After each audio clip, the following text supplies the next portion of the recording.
Looking for his first PBA title in his rookie season from Cebu, number 30, Sean Perez.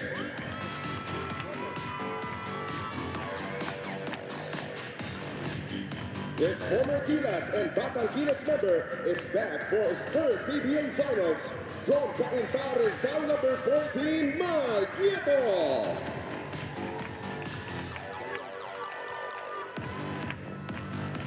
This sturdy sophomore big man is looking for his third PBA title. From Ilocos, number 32, Henry Calinato Jr.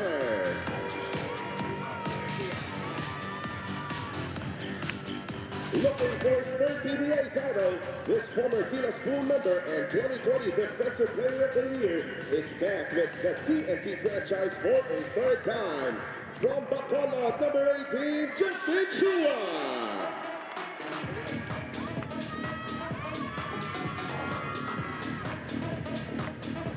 A former Gilas cadet and a longtime member of Barangay Ginebra in most of his early career, he is now hoping to win his third PBA title at their expense.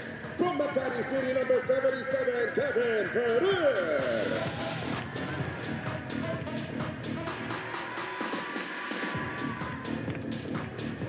This 11-year veteran and a two-time champion is now aiming to claim his third title in his second stint with the franchise. From Naga City, number 0, Simon Enciso.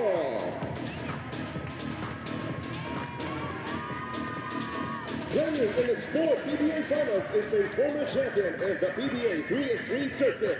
From Bacoor City, number 35, Vin Olin. The 2008 Most Valuable Player and member of the PBA's 50 Greatest Players is looking for his 11th PBA title in his 19th season in the league. From Cebu, number 21, Kelly Williams.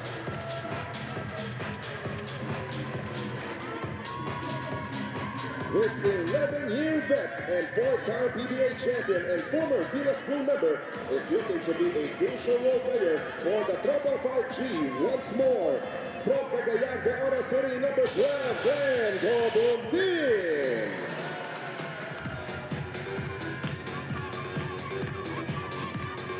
Returning to action is last season's finals MVP of the Commissioner's Cup. Can he help TNT get the title this time around? From Opal, Misamis Oriental, number 6, Reynan Bata.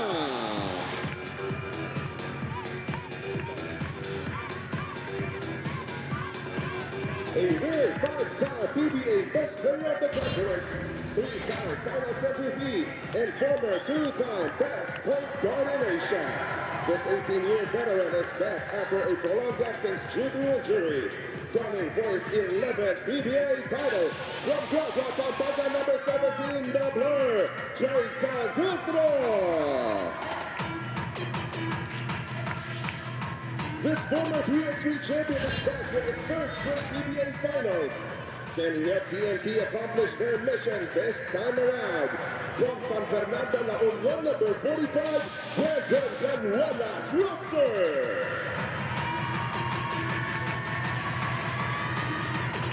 Also in his third PBA finals, this former Gilas player and regional standout has displayed an elevated game in the semis. Can this lead to his first PBA title? From Manila, number 15, Julian Higgins.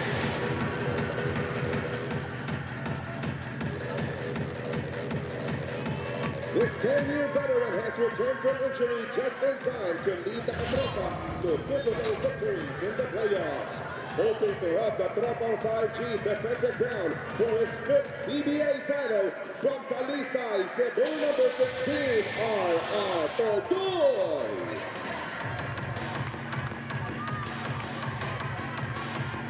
The 2023 overall pick and Gilas mainstay is once again TNT's main local on offense. Can this Asian Games gold medalist help defend their ground? From Dumaguete, number 8, Calvin Altuna.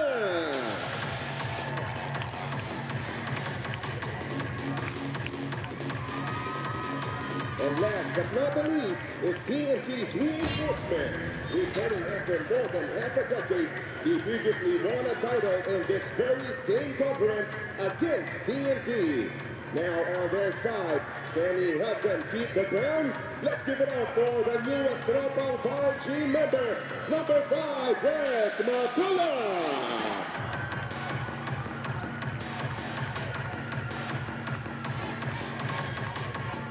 Aiming for his 12th PBA title is 7-time PBA Coach of the Year, Joe Reyes.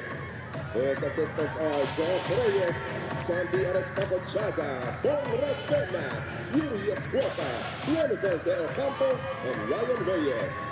Team manager is Jojo Lastimosa. Assistant team manager is Miss Yvette Ruiz. Alternate team governor is Juto Guato, and team governor is PBA board chairman Mr. Ricky Vargas. Once again, your TNT Tropang 5G.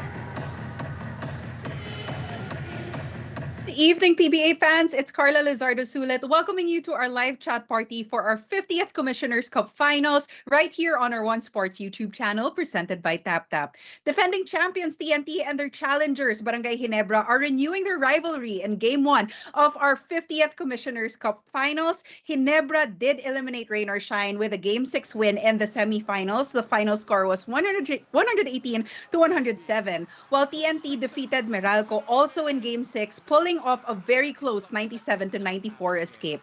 And this will be the second straight year that TNT and Ginebra will be meeting in the PBA Commissioner's Cup Finals. If you remember, the last time that these two teams faced off, TNT rallied from a 3-2 deficit last year and they won in Game 7 via overtime. So that went all the way. Sobrang exciting ng matchup na to, and let's talk more about it while both of these teams are still warming up. Let's check out Ginebra's road to the finals. They finished the eliminations with a 9-2 record. They were the number 2 seed. Tinalo nilang Phoenix in the quarterfinals. Tinalo nilang Rain or Shine in the semifinals 4-2. And they are seeking to end a 3-year title drought because their last title was in the 2023 PBA Commissioner's Cup. But of course, TNT is back to familiar ground as they finish eliminations with a 6-6 record. They were the number 8 seed. So what come from behind? Para dito sa TNT, they beat number 1 NLEX twice in the quarterfinals. Tinalo nila ang Meralco in the semifinals, 4-2 rin ang naging standing dyan. And they're looking for their third title in the last 5 conferences. Let's look at the history of these two teams. Again, this is a major rivalry, TNT versus Ginebra. Last finals meeting since 2020 ng 2020 Philippine Cup. Itinalo ng Ginebra ang TNT 4-1. Finals MVP that time was L.A. Tenorio. 2023 Governor's Cup, nagtapat sila ulit. Tinalo naman ng TNT ang Ginebra 4-2 with finals MVP Mikey Williams. 2024 Governor's Cup, they were in the finals again. TNT once again defeated Ginebra 4-2 with finals MVP Jason Castro. Again, moving on to 2025 Commissioner's Cup, TNT defeated Ginebra 4-3 with finals MVP Ray Nambatak. So in this series, talagang nakalamang pa ang TNT sa Ginebra, but let's see if Ginebra will turn things around in this finals matchup. Let us know what you think about this matchup. I know a lot of the fans are excited for the game to start. But meanwhile, let's talk about the key players para dito sa Barangay Ginebra. Of course, when we talk about Ginebra, we talk about Justin Brownlee, who is coming off a spectacular semifinal series against Rain or Shine, where he averaged 29.6 points, 9.8 rebounds, and 6.2 assists. And of course, he was supported by RJ Abarrientos, who is the leading best player of the conference candidate, and well-deserved. Look at his semis averages versus Rain or Shine, 22 points, 5.3 assists, 42.2% from the three-point area. Now let's hear it straight from Coach Tim Cohen, what he has to say about this final series against TNT.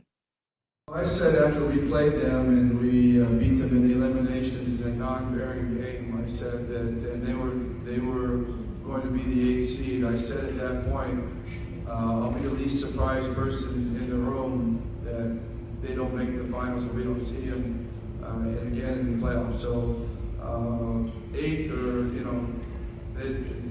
the fact that they're a championship team and they've been in the finals four consecutive times before now, it doesn't surprise me at all that they are here as an 8th seed. they really started to get their stride, and then Bobo went down during the playoffs, and they brought in a guy who knows how to win in this league.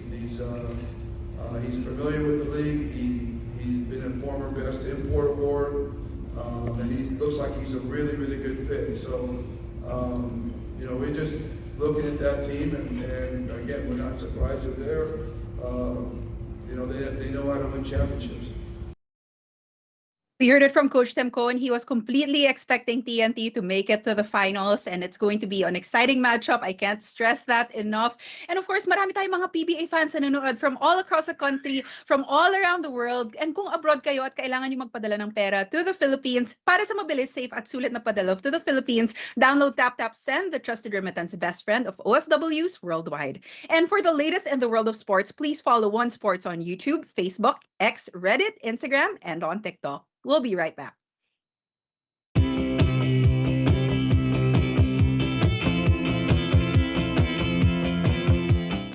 Ikaw ba, alam mo ang TapTapSend at gumagamit ka ba ng TapTapSend? Yes, TapTapSend ang ginagamit ko kapag nagpapadala ka sa Pilipinas. Kakapadala ko lang last.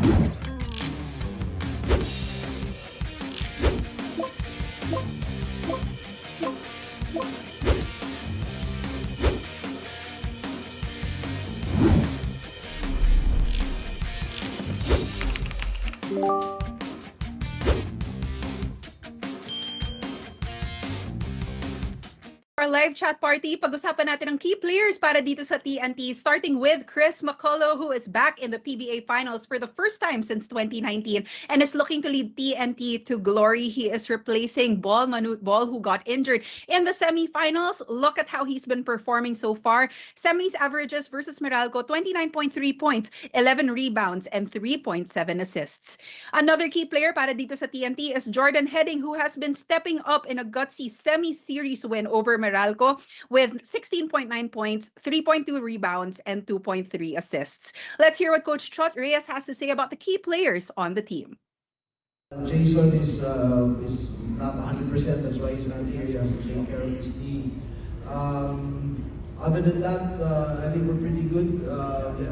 My big prayer is that guy over there by the name of Roger Pogoy finishes the series. Because our last two finals, if you remember, wala na siya last two games namin, right? So hopefully we can knock on wood, yeah, right?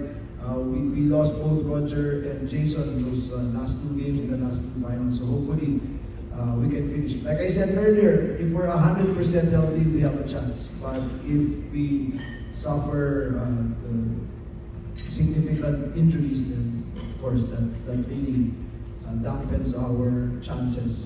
So hopefully right now the health continues. Before the game starts, asking everyone in our chat, which import will set the tone here in Game 1? Will it be Justin Brownlee or Chris McCullough? Let me know your thoughts and I will read them later on at the half. Kung gusto niyo ng shoutout, let me know your name and where you are watching from, and I will give you a shoutout at the half as well. And before the game starts, I'm reminding everyone to check out TapTapSend para sa mabilis, safe at sulit na padala to the Philippines. Download TapTapSend, the trusted remittance best friend of OFWs worldwide. And for the latest in the world of sports, please follow One Sports on YouTube, Facebook, X, Reddit, Instagram, and on TikTok. Our finals Game 1 of the Commissioner's Cup is about to start. TNT versus Ginebra. Keep it locked in here on our One Sports YouTube channel. But gotta make mention that in the elimination, sinalo po ng Ginebra and TNT to the tune of 93-86. They were plus 29 rebounds in that game. They were plus 10 in assists, but they had 20 turnovers against TNT's 7. Also in that game, Justin Brownlee held to a conference low 18 points. That's right. Justin Brownlee, minsan lang yan na below 20 ang kanyang ginagawa rito. But he's been around for about 10 years. Coach Luigi, you know this guy very well. Let's talk about Justin Brownlee. Well, it's fortunate we had him as an import in the ESL. Magic Justin Brownlee. I mean, he was undefeated 6-0. And then they went to the finals 3 times against Tokatex. He lost all 3, but you know, I'm a big fan of Justin's game. Very humble guy. He's 38 years old now, and at 38, he's still playing at a very high level. 30 points, 9 rebounds, 5. I mean, he's been magical for Ginebra, and you know, I'm sure a lot of fans want to see him win one against Tokatex. Pretty sure he'll be a big factor sa seryeng ito. But of course, the locals have to play their role as well. The Dean, we talk about somebody who will probably be the best player of the conference kasi lahat ng kanyang mga ibang contenders nawala na. Nalaglag na yung mga kanilang mga teams. Si RJ Abarientos naman, anong nadadala niya rito? Well, unang-una, nabanggit ni Coach Luigi, Justin Brownlee, 38 years old, but this guy, only 26 years old. He's playing in second PBA season, but in this conference, he happens to be the #1 local scorer. The entire league. Ito pong ginawa niya in this conference, 21.4 points a game, 3.7 rebounds and 5 assists. We also need to mention that he is #1 in terms of 3-point made. He is averaging 3.3 3-point makes a game. He's #1 in free throw percentage. He's shooting 92.5%. Those are astronomical numbers for someone who's only in his second year in the PBA. What a high level of play RJ Abarientos has been showing us. We'll go over to courtside now. Eileen, she has a report for us. Eileen, come on in. Magandang gabi, Attorney Charlie, Dean, and Coach Luigi. More than Barangay Ginebra as a lethal perimeter shooting. Ang gusto makita ni Coach Richard Del Rosario sa seryeng ito is Barangay Ginebra's intensity on defense. Ika nga niya, we need to defend everything. The post, the locals, the import, most especially who has been so versatile in Chris McCullough. Dagdag pa niya, this is a battle of good systems, so it's even more important for him to stick to what has been working. Kaya naman for this Game 1, ang paalala ni Coach Char, don't play one-on-one because that will make TNT even more comfortable than they already are with us. We need to make good reads and stay disciplined in moving the ball and the man. Balik sa inyo. Thanks a lot, Eileen, para sa report na yan. Ngayon, pag-usapan naman natin ang kabilang panig, no? We'll go from the red shirts over to the guys in white. That's the TNT Tropang 5G. And yung kanilang road to the finals, let's go through what they went through here in the Commissioner's Cup, Coach Luigi. Wasn't an easy one. You know, they set such a high standard with 4 final appearances. They didn't start out well. There in your screen, 6-6 as the 8th seed. But somehow, when they get in there, you know, the experience factor, the coaching staff, the depth of their players, they found a way to win back-to-back against NLEX, a hot streak in NLEX. And then in a 7-game series, it's hard to beat a team like this. And we were there. You know, we were a victim to this. And you know, Coach Chot coached them very well. They had some problems with ball. They brought in this veteran Makolo, and not only Makolo, the other locals have stepped up as well, helping them to a 5th straight finals appearance. So, you know, it doesn't surprise me that they're back there again. Well, you mentioned the Chris McCullough who replaced Bol Manut Bol. Dean, ano naman madadala ni Chris McCullough? At siyempre, yung matchup against Justin Brownlee, pag-usapan natin. Well, big adjustment in terms of TNT system with Bol Manut Bol. They were playing more to his style of game. But McCullough, he has changed. And he has gone back to the kind of game that Coach Chotres likes to play. It's more involvement with the locals. Ito po ang ginagawa niya so far in this conference. He's played only 3 games so far as a late replacement. But his impact is very clear because before he came in, TNT was averaging 15 assists a game. That's last in this conference. But over the last 3 games that he has played, TNT is now averaging 20 assists a game. And that's great as far as local involvement is concerned. Well, that's great. Nga, yung local involvement, malaking bagay. Dyan involved si Jordan Heading. Coach Luigi, I hate to ask you about Jordan Heading because he played so well in that last ball game. But we need to talk about it. He played exceptional. I mean, you know, they have so many weapons. Nambatak, Pogoy, Oftana, Jason, but he's come into his own. And, you know, he's a good person. He's a good person. He's had some calm out there. You see the numbers, the elims, 7 semis, close to 17. That's 10 points more. Even the field goals, that's a remarkable advantage. 33% to 51. That means he opted in when it mattered most. Rebounds, identical in assists. But, you know, it's nice to see also Heading healthy. We know he's had some injuries. And, you know, to me, in a series, both teams are very deep, right? But it's important that you don't get injuries because those things can matter in a 7-game series. And to add a little more about the TNT story, we'll go over once again to Eileen. Gentlemen, coming into their 5th consecutive finals appearance today, Coach Josh Reyes highlighted that it was their resilience that got them here, but it will be discipline that will take them further. Ika nga niya, we had to battle multiple injuries and challenges. It put us in an uncomfortable situation, but we made it despite coming into the playoffs as an 8th seed. Dagdag pa niya, matching up with Meralco could not have come at a better time because it helps us navigate an equally structured team like Barangay Ginebra. They are wary of Ginebra's lethal perimeter shooting, kaya ang sigaw ni Coach Josh coming into today, we need to contain them individually. Hindi po pwedeng mag-rely kami sa help and send multiple defenders to the ball because we absolutely don't want any catch-and-shoot opportunities. Back to you. Thanks, Eileen. And of course, whenever the Dean's on board, we need to look at the Dean's list. Let's talk about Ginebra first. Well, for Barangay Ginebra, number 1 is all guns on deck. They've got 4 3-point shooters who are hitting at least 40%, including the league's number 1 3-point shooter, Ralph Koo, who's hitting 48%. They're also number 1 in perimeter points with 54.3 points a game. They also need to be able to preserve their possessions. As I mentioned earlier, they had 20 turnovers in that elimination game against TNT. And finally, Troy Rosario, I consider him the X factor. He's going to start in this game. I think it's important that he helps in defense and also in the rebounding department. And for TNT, number 1 is they need to pressure RJ Abarientos to pass and not to score, because you don't want somebody else other than Justin Brownlee scoring 30 points a game. Next is you need to be able to get C-Mac to engage the locals. As I mentioned earlier, his presence has made more available the locals involved in the offense. And finally, they need to be aggressive at the cup. They're number 2 in terms of free throw attempts in this conference. They're averaging 28.1 free throws a game, shooting 68%. All right, ito na, starting lineup call-out. Si Jay De La Cruz, ang ating venue announcer. Pakinggan natin. Sa Arena Plus, a speak the sports. Our game for this evening features game number 1 of the best of 7 final series between Barangay Ginebra San Miguel and the TNT Tropang 5G. Let us now meet the starters first for the Barangay Ginebra San Miguel.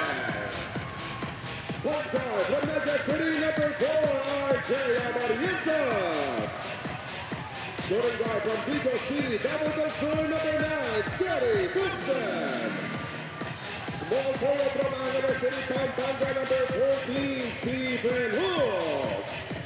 At center from Sasbuan, Pampanga, number 25, Jeffrey Aguilar. And at power forward is Barangay Ginebra's reinforcement, number 32, Justin Gulli. Coaching Barangay Ginebra is Tim Cone. It is now time to meet the starters for the TNT Tropang 5G. Point guard from Apol Misamis Oriental, number 6, Reyna Beta. Shooting guard from Dumaguete City, number 8, Kelvin Oxana. Small forward from Talisay City, Cebu, number 16, R.R. Pagoy. Power forward from San Fernando, La Union, number 45, Brendan Canuelas Wilson. And at center is a Tropang 5G's reinforcement, number 5, Chris Magula. Coaching the Tropang 5G is Jud Reyes. Game officials are Romel Gruta, Marty Montoya, Jeff Tantay, and Jerome Guy.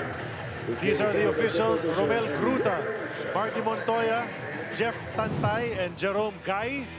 Starters for Coach Tim Cone on your screens right now, JB and the crew. Kabilang panig naman, it's Chris McCullough and the rest of the Tropang 5G for Coach Jod Reyes. Fighting red and the whites para sa TNT. Kita natin, magja-jump. Japet Aguilar, hindi si JB. Japet will jump against Chris McCullough. We also noticed, gentlemen, that meron mga tweaks dito sa starting lineups of both teams coming from the semifinals. TNT reinstating Nambatak in the starting lineup, as well as BGR, who didn't start at all in the semifinals. While for Barangay Ginebra, Troy Rosario, whom we consider the X-factor of this team, is now going to come off the bench. He started the last 2 games in the semifinals. Japet Aguilar is back at the starting center position. Alalahanin natin, nung huling nagtapat itong dalawang komponan sa Commissioner's Cup last season, Rain ng Bata ang gumawa talaga dyan sa finals. And I guess Coach Chot, as we see Pagoy hit the first shot, hoping that Rain ng Bata can regain that championship MVP form. Well, you know, both coaches, this is a chess match, gentlemen. And like any series, these guys play a chess match. So their starters will differ, right? But you see right away, Nambata getting an offensive foul on Barrientos there in that play. But they attacked Barrientos right away. So they're not wasting any time. TNT, Pogoy, they did that in the Meralco series where they attacked the mismatch. They're doing right away. They're attacking that post against Barrientos. Ito si Nambatak na nakadraw nga ng offensive foul. McCullough defers to Ganuelas Rosser. And that's going to be a matchup to watch, BGR versus Brownlee. As you see that the imports are not going to be going up against each other, not just yet. Jumper up para kay Chris McCullough. Didn't settle for the 3. Pump fake lang, sabay konting lapit. Pasok na unang jumper niya. And he's adjusted so well to the system of TNT. And remember, the last time he played in the PBA was in 2019 when he led San Miguel to the championship of this same conference, the Commissioner's Cup. And he's confident, no? He's been there and done that. JB missing, but Scotty Thompson doing what he does best. And in fact, you know, yung rebounding numbers ni Thompson were way below par in that semifinal matchup with rain or shine. But that's Japet Aguilar hitting the perimeter jumper. That's his favorite shot. Nice to see him healthy also. You know, for a while, he's injured. These guys have been in that rotation of Coach Tim and also with Gila, so it's taken its toll on Japet. Here's BGR, top of the key. Waiting for Oftana to get to his spot. Instead, they go to Nambata. Pupunta sa may kanan, titira ng malayo. Nambata swishes the three-pointer. That's an extremely good sign for Nambata, who struggled in the semifinals. Game number 5, he didn't even score. Nice drop to Japet Aguilar. So sharing that ball, and Justin Brownlee is a willing passer. You know, he's known these guys. He's played with them for so long. Iba-iba na talaga yung chemistry ng Ginebra. And that's what makes Justin special, because he makes everybody around him better. You know, they're comfortable playing with him. That's a miss from Nambata. And I'm surprised that Japet Aguilar is soaking in his presence here, getting rebounds, collecting points, and also defending Chris McCullough. And now that's another offensive foul on the part of Barangay Ginebra. Japet Aguilar guilty of that one. So dalawang beses na nag-turnover based on an offensive foul ang Gin Kings. Well, Japet is going to be very important for them, because if you look at this TNT lineup, there's versatility all around. McCullough can play outside. Even Rosser can take it. He's quick to the basket. So they didn't start with Go. They didn't start with Norbert Torres because they want a versatile guy in Japet. Jumper of Oftana, no go, and there you are. You were saying about being versatile and doing lots of things on the side. BGR with the pickup. 9-4 early score, 5-point lead for TNT. This is game number 1 of the Commissioner's Cup Finals of the PBA's 50th season. And once again, I'm Charlie Guna together with Coach Luigi Trillo and the Dean Quinito Henson. That's a foul. It's going to be a side court inbound. Barrientos will do the honors.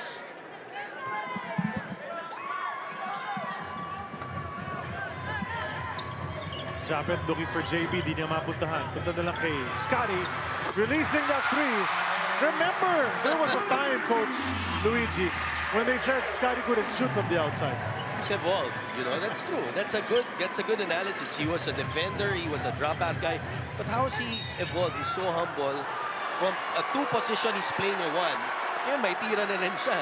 In fact, I think that's part of the game plan of each team in the semis now. They don't want him playing to his strengths, which is passing as ito. That's a 3 from Scotty kanina, hatid sa atin ng Arena Plus Sportsbook. And guess what? Dean, dalawang fouls na ito si RJ Barrientos. And he takes that ball away anyway. Continues to play his game. It's not gonna deter him from being him. That's a 4 if it goes. Intis mula kay JB. Nakuha ni RR yan. Pabalik ka sa kabilang side. Lamang na lang ng dalawa itong TNT. Took that shot very early. Kanina nabanggit natin, Scotty Thompson getting that outside shot. You know, in the semifinals, he averaged 17 points, where in the entire conference, he's averaging actually 12.9 points a game. And make that 13.9 points a game. So he really upped his scoring in the semifinals. And the big reason is he's now relieved the pressure of having to bring up the ball. RJ Abarientos is playing point guard, and that gives Scotty Thompson the opportunity to score a lot as a two-guard. That's going to be a loose ball foul, though, on JB, as he knocked Brandon Ganuelas Rosser to the hard court. So Barrientos got a couple, Japet's got one, and JB's got one here in the early goings. With 4 fouls for Ginebra, it's against once at TNT, but kitang-kita yung game plan ng TNT. They're really trying to get to the post, looking for the mismatch. It's like in the semis, they attacked our player Cancino because they know how valuable CJ was. And RJ, obviously with the way he's playing, they want to get him tired as well. Pogoy gets away, goes into the paint, kicks it to the corner. Extra pass to Ray. That finds the mark. One more time. Pangalawa na ni Stingray yan. And Batak really showing his wares. As you mentioned, he was the finals MVP when these two teams met in the last Commissioner's Cup. And that series, by the way, went to a Game 7, which TNT won in overtime. What a game that was, as Abarientos releases and takes the 3 right back. He's got to answer back. I mean, that's why he's there. He's their #1 point of attack aside from Justin. So RJ's got to do that. He's got to be aggressive and make the Batak pay. And he's coming off 2 30-point games in that Rain Shine series. And as I was mentioning kanina in our Dean's List, ang kailangan ng TNT, make him pass, not make him score. Turnaround jumper against a smaller player. Pogoy unable to hit it. And on the rebound play, they're going to call another foul kontra sa Ginebra. Pang-5 na yan ng Ginebra as a team. And that will be foul number 2 against Justin Brownlee. So you've got 2 key players of Barangay Ginebra with 2 personals, and there's still 6.5 minutes to go in this period. And with 6:35, it's a 12-10 lead for TNT. A timeout has been called, brought to us by Soler Online. Play the game your way on Soler Online Sportsbook.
Well, what, this is their 5th straight finals appearance or something like that, and obviously, you know, they're playing at a really high level. They're incredibly well coached by Coach Chott.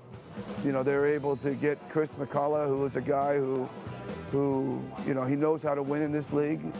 He knows the league really well. He looks like he's a really, really good fit. Over the last 3 games, he's been a really good fit for them. I think they're just, you know, as usual, they're going to be a really tough opponent for us. Really goes without saying, di ba? Kasi umabot na nga sa finals, talagang bakbakan ang laging nangyayari dito. And TNT is a proven team. They've won time and again. but Ginebra is the same. So that's why we're expecting an epic finals this time around. Well, yung description ni Coach Tim, as far as Bacolod is concerned, that he's a good fit. It's not that Manute Ball was not a good fit. Right. It was because, you know, a player of his immense talents, you need to adjust to what he can do. And he's such a dominant figure. But now with Bacolod, iba na naman ang style na ginagamit dito ni Coach Chot Reyes. And, you know, down the road, I think we're going to be seeing Chot use that zone defense that he used very well against Baralco. Oh, look at Barrientos. Barrientos gives Ginebra the lead. With that 3-pointer, dalawa na yan para kay RJ. And just the teamwork of Scotty and RJ. Like, at the start, that wasn't roses, huh? They were one would sub the other, right? But now they've learned to play with each other. Galing. Here's Nambata. He's also hit 2 3-pointers in this first quarter. He goes to McCullough. McCullough will drive, drop it to BGR. And the layup is there. And you know, that happened several times in the Meralco series as well. Abang-abang lang si BGR sa ilalim. Nabibigyan siya ng pasa. But to Dean's point, Charlie, that's true. McCullough doesn't need to bounce the ball a lot. You know, he's a catch and shoot. He lets the play evolve. The ball moves around. And that will help them here in the finals. Hold naman ang atake. Wala siyang mapuntahan. Nilabas. Pref ni Troy. Pasok na naman yan. Right at the buzzer. They're waxing hot here. Ginebra can't miss. Scotty, RJ, and now Troy joining the party. All of a sudden, it's a 4-point Ginebra lead. 5 and 10 remaining in the first.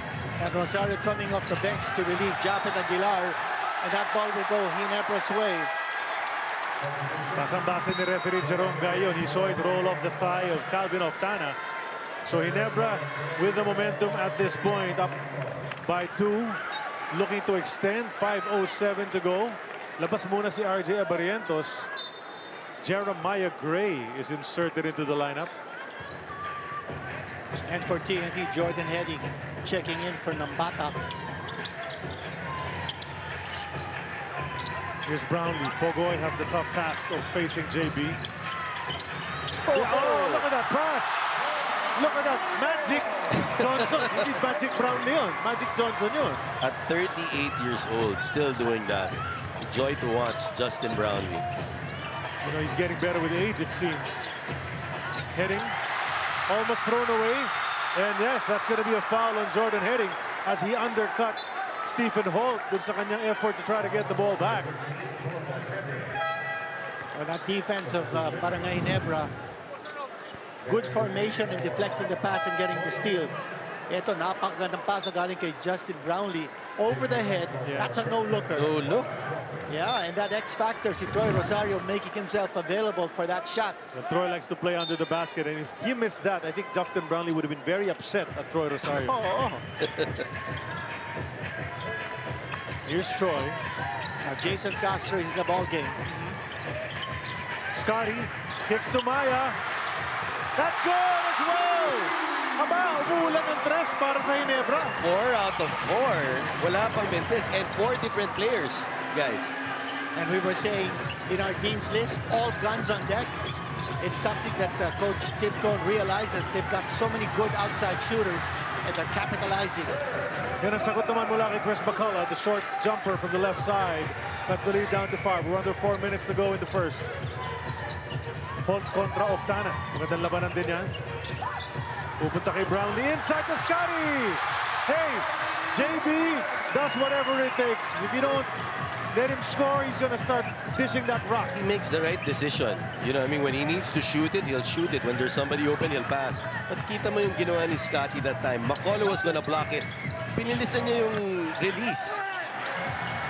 McCullough back-to-back, though, on that short jumper. I saw him practicing that 2 hours before the game, and looks like it's working for him so far. But McCullough's not taking the ball out. He's taking the ball inside, mid-range, where he feels he has a big advantage. 6 points na para kay Chris McCullough. Eh, kanina si Justin Brown, iniintay niyo yung double team, and he wants to pass. That time, no double team, and you pay the price. Single coverage, he's gonna hit the shot. Sakto na sinabi nga natin, kung hindi pumapasa, sumushoot naman. Si Justin Brownlee, just a threat in so many ways. Heading, goes to McCullough, he's open, instead he goes underneath. And Glenn Cobuntin, also like he's ka-NU Bulldog na si Troy Rosario underneath using the pectus, di ba? Nice matchup with their imports, Brownlee and McCullough. Both can shoot, both can pass. That's a pass. An extra pass too. Hindi na nakatira si Troy Rosario. 7 to shoot. Brownlee to Troy, who wasn't ready. He rolled but was not ready for that pass. Ito na TNT, chance to close the gap. Make it a one-possession game if they score. Naki-heading. Pasa kay Jason Castro, bumitaw ng tres. No go. Bit of a shove underneath from Troy Rosario. Got away with it on that rebound play. Here's Brownlee. Holt, jumper, 19 feet. That one pops out. Jason Castro to the trailer of Tana. Steps into a three. That's short. Up ahead of the pack was Thompson. Nakuha na niya. But the defense has been set up. Pace is starting to quicken here. 4 possessions up and down we've been going. They're pushing it. Yep. Eto si Scotty. Goes over to Stephen Holt. Holt makes his move. Underneath. Left it for Troy. Lefty layup too strong. Heading the other way. Quickest man in the league. Goes over to Cobuntin. 3. Ayaw talaga. Umanat ang shooting bigla ng TNT. Nakuha na Tana sa ilalim. Aangat. Wala nang bolang dala pero tinamaan. So that's going to be a foul on Ginebra. That's being aggressive around the rim.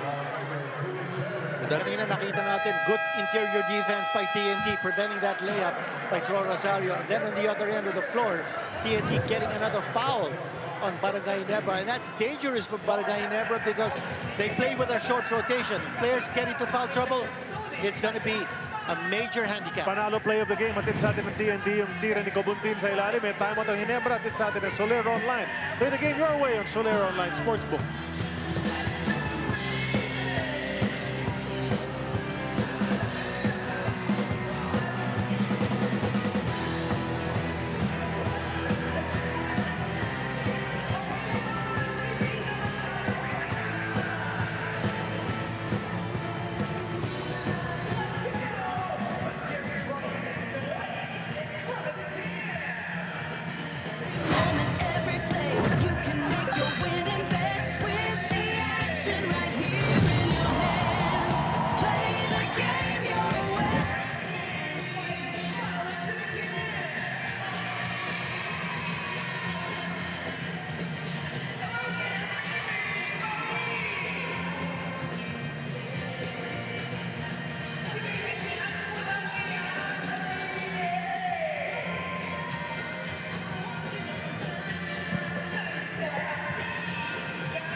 He's been playing great, you know, even from his first stint, you know, with San Miguel.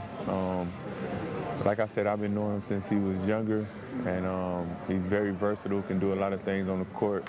And it's good to just see him, you know, grow as a player, and with his career playing in the NBA and now overseas and in Asia, you know, he's been doing very well.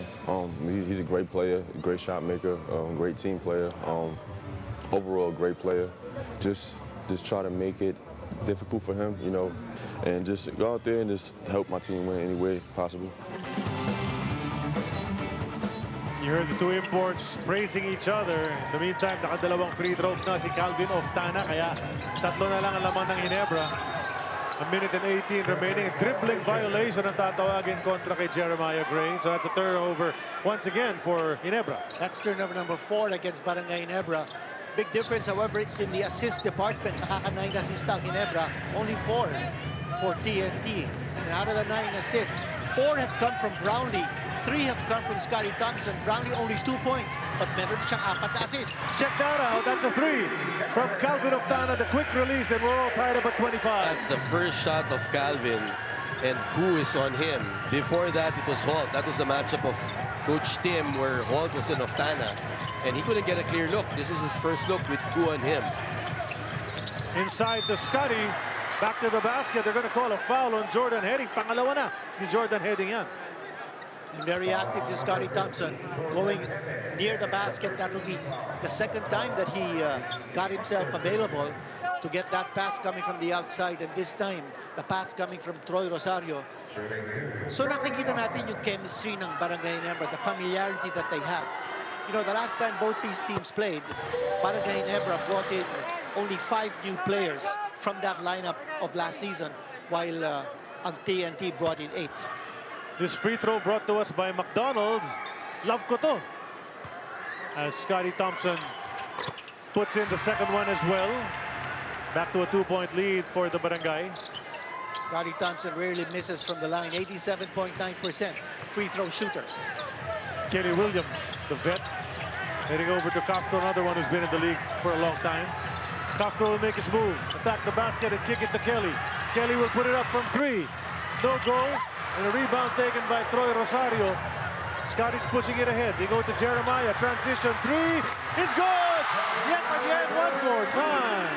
Second 3 for Jeremiah, but he's going to be pivotal in this series.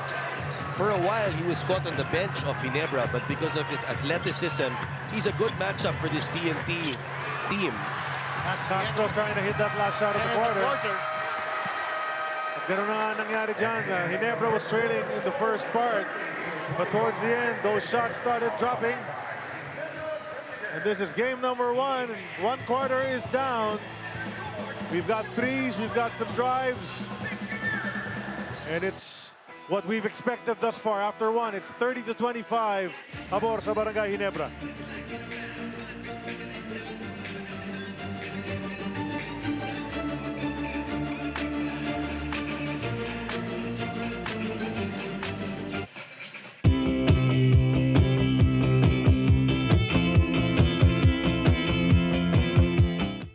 Ikaw ba, alam mo ang tap-tap send at gumagamit ka ba ng tap-tap send? Yes, tap-tap send ang ginagamit ko kapag nagpapadala ka sa Pilipinas. Kakapadala ko lang na.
Coach Josh, Barangay Ginebra's shooting has been clicking early on. What adjustments are you looking to make on both ends of the floor to seamlessly match this?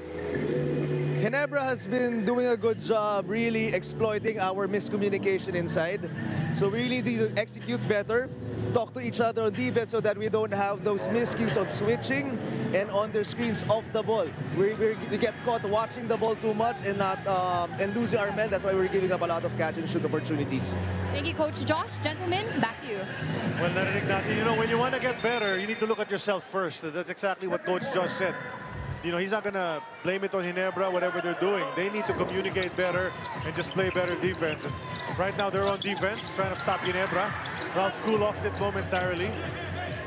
Here's Scotty Thompson, who's played well so far. Kelly Williams on him. Out to Troy. And he misses a three. And you rarely have seen them miss. They've only missed one before that. And Barangay Ginebra was 6 out of 7 from 3 in the first quarter. That's 85.7% shooting. Early shot from heading and no one underneath in white to get that offensive rebound. Ito na si Troy Rosario, mas malaki siya kay heading. I-kick siya kay Koo. Specialty. They're finding guys. Three-point shot. But that's the reason why Ginebra's up by 8. You know, they're making shots and they're games like that. So TNT has to adjust. They have to come out and challenge better because those open looks are really working for Ginebra. And we were saying, Luigi and Charlie, that Ginebra has 4 players who are shooting at least 40% from 3. And Ralph Koo happens to be the #1 three-point shooter in the league. So he just came off into the game and meron na sa tira agad. Wala, hindi counted ng tira na yan ni Chris McCullough. TNT took too much time to set that one up. And naputukan sila. He had the right idea, however. He needs to be aggressive in going strong to the hole. Brownlee has 2 personal fouls, and Brownlee is sitting down right now. He needs to take advantage of Brownlee's absence on the floor. I'm just impressed by Ginebra. They're patient. They're moving the ball. You know, it's not a lot of force. That's one of their first few turnovers, but they seem very poised and calm here. They go to McCullough. Troy Rosario guarding him. He take the jumper over Troy. That's a miss. Easy rebound para kay Ralph Koo. It's been one and done para for TNT. Good defensive rebounding for Ginebra. Now to Koo again. He takes the short range. That's a miss. Rebound taken by Jason. Jason against all red shirts. Outside to Pogoy. And that 3 is not dropping para sa TNT. And even with McCullough in there, hindi na makuha yung rebound. But Ginebra's scrappy. Barrientos stopped that ball in. They're getting every inch. Like you can see they're locked in. And you're seeing that they're rebounding by committee. When you have McCullough underneath the basket, trying to get the rebound for TNT, he's all alone. And Koo had the right idea to take advantage of the shorter defender, but could not convert the hook shot. Now Castro will get into the paint. Kick out to Jordan heading. That's blocked. That's a block on by Jeremiah Gray. Got to credit that to him. And that tough defense of Barangay Ginebra. You see the last few plays the TNT is Jason Castro's penetrating and then he's kicking out. But Ginebra is wise to that. Pag kick out ni Jason Castro, meron nang nakaabang. All the passing lanes are closed. And that's a big reason why Ginebra is up by 8. It's their defense aside from the 3-point shooting. And the tip coach is using an early challenge.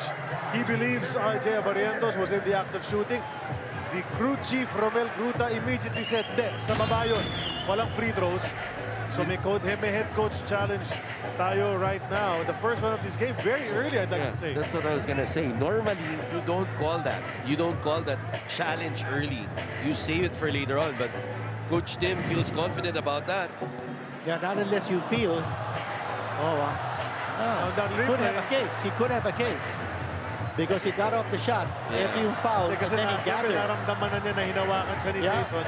And smartly goes for that shot. Let's listen. Calling now down the floor kay RJ Barrientos. It's act of shooting. Oh, so they get the challenge. Ang challenge ng Ginebra ay successful. It's a 4-point shot. And therefore, as the referee said, well, you see the gather. Free throws ang ibibigay. So the head coach challenge brought to us by Arena Plus, the official game partner of the PBA, the #1 sports book in the Philippines. You know, ordinarily, you wouldn't call a coaching challenge with your team up by 8 and you're still in the second quarter. But Coach Tim Cone saw that it was a clearly an attempt at the basket because there was a gather as the foul was made. And credit RJ, guys. What about not putting the ball on the floor, realizing that Jason was reaching in, Castro, and going up straight for that shot? That's just smarts by Barrientos. You know, Barrientos has been playing at such a high level. When he came into the league last year, you thought he was some sort of whippersnapper type na parang, what's this guy, you know, trying to prove? Parang he was very brash, very confident in the way he was playing, but he's shown us that he's the real deal. Well, you know, he's an experienced player, having played in Korea and Japan before entering the PBA, and then talking about his free throw ability, he's shooting 92.5%. That just happens to be #1 in the league. I remember covering a game when he was with FEU in the UAP. He was a rookie. He scored close to 40 points. We know RJ's, he's more of a scorer than he is a passer, right? Johnny was more of a defender. He'd impact away by controlling the game as a point guard. RJ, to me, seems more like a real scorer. You know, It's an air ball. And to that point, Coach Luigi, I think TNT's responsibility is to influence him, not to take the shot and to make him pass. But we're not seeing it so much because Abarientos is getting good shots. Inside to McCullough. He goes up strong and gets a much-needed basket because TNT was stuck at 25 for almost with more than 3 minutes already. Ginebra naman, naka 7 points na rito sa second period. Lead is 10. You know, with a 10-point lead, Coach Tim Cone doing a great job of rotating his players. And you see Norbert Torres joining the three-point parade. Grabe, ha? Patented jump shot. Long two, but you know, joining the scoring parade immediately. Kapapasok lang niya, jumamper agad. And so those outside shots are really falling. Hardly any layups for Ginebra. That was close to being a three-pointer, by the way. And, you know, we were talking about the deep rotation of Barangay Ginebra. Japet is sitting down right now. Troy Rosario is sitting down. Scotty Thompson is sitting down. And then they're sitting on a 12-point lead. And Brownlee's against Pogoy. It's a 14-2 run, pabor sa Barangay Ginebra. That's why they have this 12-point lead. Nambatak goes to McCullough. He'll take a 4. That is short. And as we've said again and again, it's only one shot para for TNT. They haven't attacked the Barrientos. Remember the start of the game, they were posting him up. But you need to keep on attacking him. Oh, that was so close to being another three-pointer for Ginebra, but it rolled out.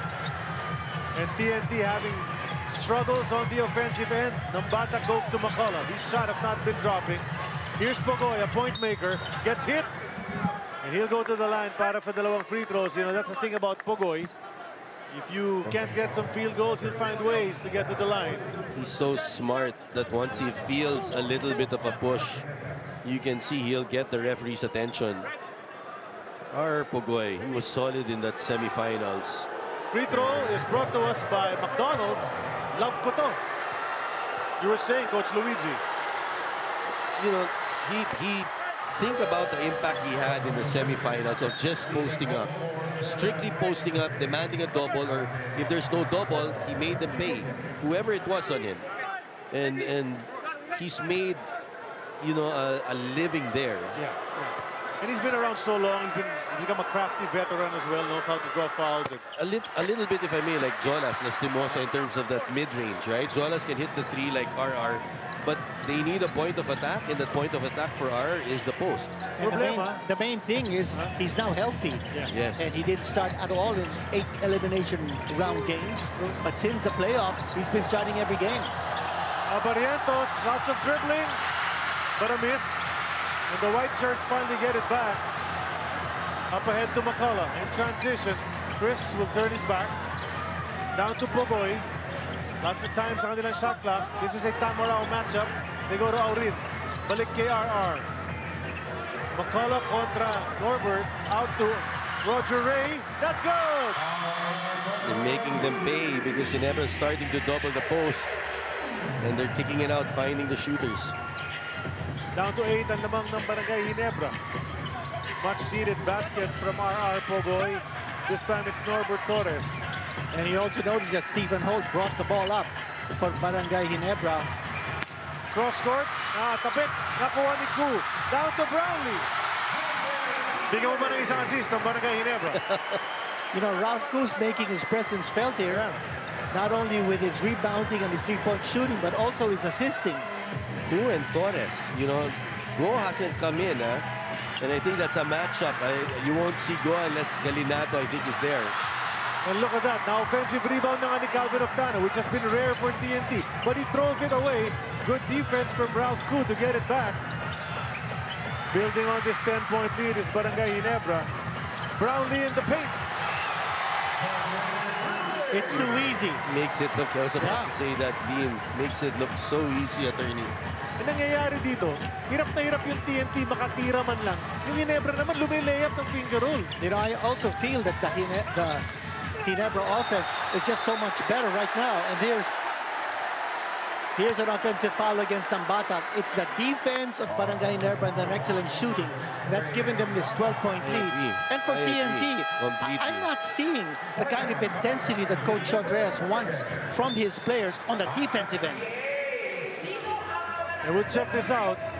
Nakuha na kanina. Ito yung pasa.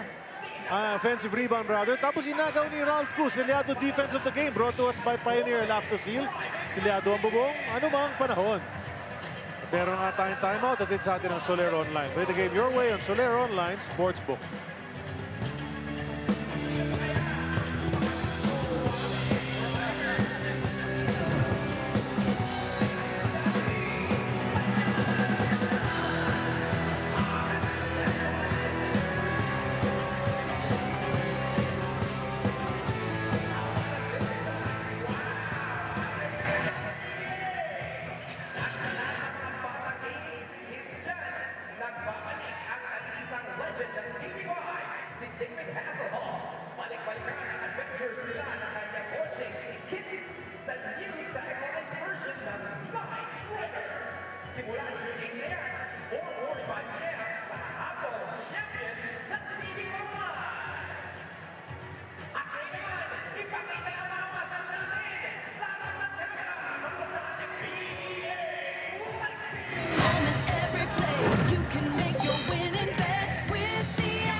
Barangay Ginebra in the lead right now by 12 big points. Let's talk about three-point shooting, gentlemen. Umuulan ng tres para sa Ginebra. And they're getting it from different players. Here's that pass coming from Brownlee, and then the shot and the attempt from the outside. RJ Abarientos connecting, and then Jeremiah Gray connecting also from deep. You know, TNT is known for three-point shooting, and then you see Ginebra. Coach Tim was more of an inside guy. Ginebra now has transformed into a catch-and-shoot three-point shooting team, and why not? They have the versatility of their players. They're punishing TNT for overhelping, and they're stroking it very confidently. You know, as far as outside shooting for Barangay Ginebra, things have also changed and evolved. In this conference, Barangay Ginebra is #1 in perimeter points. And guess what? Last place in paint points. As you see some governors, Governor Raymond Zorilla of Phoenix is with us at courtside. I think I saw Governor Robert Non of San Miguel Pier also at courtside. Yes. Inside to BGR, who gets it to go. Nakakapit na sa kanya si Scotty Thompson, but that shows you the determination and the strength of BGR inside. Sumo wrestling. I mean, Scotty had him wrapped around. And he still had the strength to it, oh. Ang napapansin natin dito sa TNT, hindi nila sinasabayan ang Barangay Ginebra sa outside shooting. So they're going inside, Barangay Ginebra is going outside. Panalo play of the game yan, hatid sa atin ng TNT. I think Ginebra is also matched up very well because TNT doesn't have any open looks at three. Bihira yung mga open looks. And that's because they're matching up with the players being brought in of TNT. BGR couldn't hit the bonus free throw. In the meantime, 2 points taken right back by Justin Brownlee. He's got 8 points so far.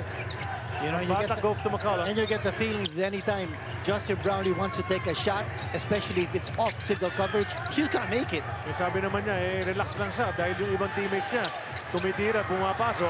McCullough inside the paint. Nice entry pass. So BGR also making things happen on the white side. Well, McCullough has to score, guys. But think about it. The last 2 times Ginebra lost, it was Ronde Hollis Jefferson as the import. And Ronde brings a swagger defensively, right? Rondé's not there anymore. So Makolo's a scorer. He's an okay defender, but he's not in the level the way Rondé dominates the game defensively. Right. That's why Justin's also scoring at will. That's a miss. It popped out for Holt. The pass. That was a tight one. In fact, too tight. And there's going to be a foul on Pagoy. Well, that was close. You don't want to see anybody go down. Pagoy, you know, obviously that was inadvertent. It just happened to be there. Pero yung pasa kasi nagmamadali masyado ang TNT, and that cost them on that play. And he apologized to Justin Brownlee, putting a hand on his shoulder after this. Let's hear from Eileen Shi. Gentlemen, with TNT still playing catch-up, ang sigaw ni Coach Chot Reyes in the latest huddle is, we're getting caught up in their game. Ang hinahanap niya ay isang shot blocker and someone to grab those loose balls to effectively control the pace of the game. Paalala nga ni Coach Chot, when we miss our three-pointers on a fast break, don't be so quick to take another bad shot. Relax lang tayo at huwag mag-panic. Balik sa inyo. Brownlee now with 10 points, guys. That's right, yeah, another jumper for Justin Brownlee. He might start going here in the next 3:37 out the second quarter. Try to widen this gap. But there, Calvin Oftana hits another three-pointer. Pangalawa niya yan sa ating laban. Every shot that TNT gets now is a much-needed basket because their offense is really sputtering. But it's a tough shot. You know what I mean? It's a hard run, handoff catch. It's not like an open look. Oh, look at that pass inside. How did Brownlee even see Troy Rosario? Yeah. And that time it was against a single coverage, yeah. It was just against at Pagoy. But they're looking for Troy Rosario. He's making himself free to get those passes underneath the basket, and he's using his size to give him the space. Nambatak tried to go to Oftana, not a pick. Nambatak will bounce and take it. He made too early, but that's a miss. And Brandon Ganuelas-Rosser fighting for the loose ball, gets the offensive rebound, and he's fouled on the way up. Scotty Thompson gets that foul. That'll be 2 personal fouls on Scotty. TNT calls a timeout, trailing by 11. There's going to be free throws when we return. This timeout brought to us by Soler Online. Play the game your way on Soler Online Sportsbook.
Really, what makes them dangerous is the combination of Coach Tim Cone and JB, Justin Brownlee. There's no denying that Brownlee is the gold standard for imports, and he just keeps getting better with age and time. And secondly, it's their chemistry and their cohesiveness as a unit. They've been playing together for a much longer time than we have. They're basically the current national team. Ron J, Troy, they're on the pool as well, right? Siyempre, he admires the opponent, gives proper respect to Coach Tim Cone and to Justin Brownlee, who are proven winners in our league. But TNT trying to claw its way back. Brandon Ganuelas Roser is helping in that effort. That's his first free throw. Pumasok yun. Another one coming up. And Charlie, it's so interesting that coaches Chot and Tim have been assistants to each other. Yeah, and it's hard, guys, to coach the national team. And think about it, the last championship of Ginebra was Masada. They haven't won a championship, so it's hard juggling that out. Here's Abarientos, the step back. Bitinyan, sa rebound. McCullough comes down with him. So TNT wants to close this gap before the halftime break. Guys, during that interview, Coach Chot was talking about Abarientos. We have to talk about the support crew of Barangay Ginebra right now. With Ginebra, that's why they're up by 9. They're not forcing anything. You know, they're moving the ball. They're really setting up. As on the other side with TNT, mararamdaman mo na may konting, like that last possession where McCullough forced it in, right? You credit also the defense of Ginebra. To your point, the Dean, Ginebra has multiple guys scoring. It's just not Justin. Troy Rosario's having himself a game, you know, quietly underneath. And that's nice reverse that he did sa play na yun. At saka hinaharap na si Troy. I think a lot of plays are now designed for Troy Rosario to get himself free underneath the basket. Hinahanap siya ni Brownlee, ni Scotty Thompson. And look at this pass coming from RJ Abarientos. And then the reverse layup coming from the X Factor. Yung tinatawag natin. The X Factor is Troy Rosario, no doubt about it. And you know Troy Rosario wants to play well against TNT. Siyempre, may konting sama ng loob din yan nung na-trade siya to Blackwater. He was with them for a long time, served them, won his first championship in the Angeles bubble. Remember? During the pandemic.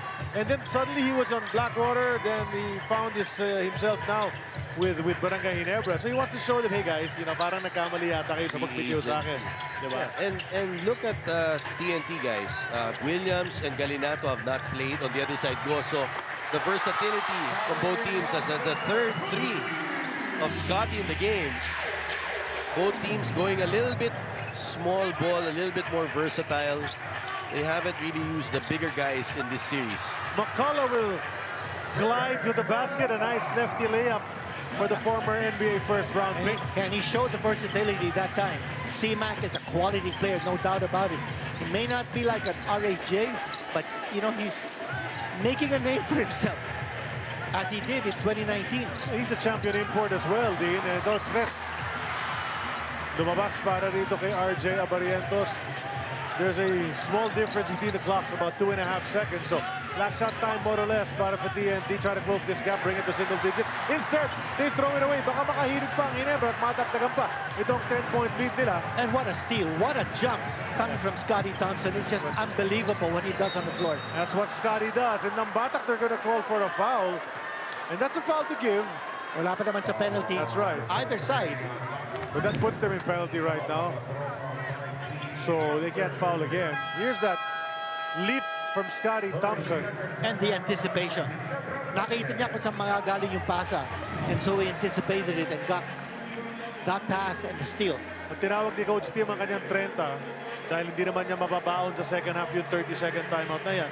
To try to map out the play with 7.1 remaining, try to make this a bigger lead when they enter the locker rooms.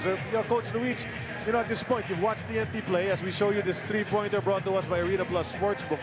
Your coach, Chot, what are you telling your team in the locker room at half? You know, they're trying to look for a mismatch, right? But I don't think there's really been anybody exploited from Ginebra. You have to credit them. They tried to attack Abarientos early. Tex got a big lead. But Ginebra has been playing great defensively. And they've been pushing the court down for transition threes. And, you know, again, it's a new team for TNT without RHJ, right? So they've been attacking points of attack with Brownlee. They've been having points of attack with different guys. With us, TNT is right there. We have to commend Ginebra that they've made every three-point shot. So, you know, does Ginebra shoot at that rate? I think they're shooting above their average. TNT has to stay with it. They've got to get better things. And I noticed that TNT is forcing it a little bit. 1-on-1. Scotty takes another outside shot. What a play. I don't know if that was the design play, but it worked. And indeed, nadagdagan nga, as we said, it's a baker's dozen lead that Ginebra will take into the locker room. And I'm pretty sure Coach Shot has a lot to say And to the mga players. what a way to end the half, because that also came from a pass. That's a breakdown. That's 19 assists now for another Barangay Ginebra. Yeah. So what was a 5-point lead at the end of one is now a 13-point lead at the break. And ang aksyon sa ating first half ng Game 1 ng Commissioner's Cup Finals. And we'll be back with some numbers a bit later on. And of course, second half action here from the Big Dome.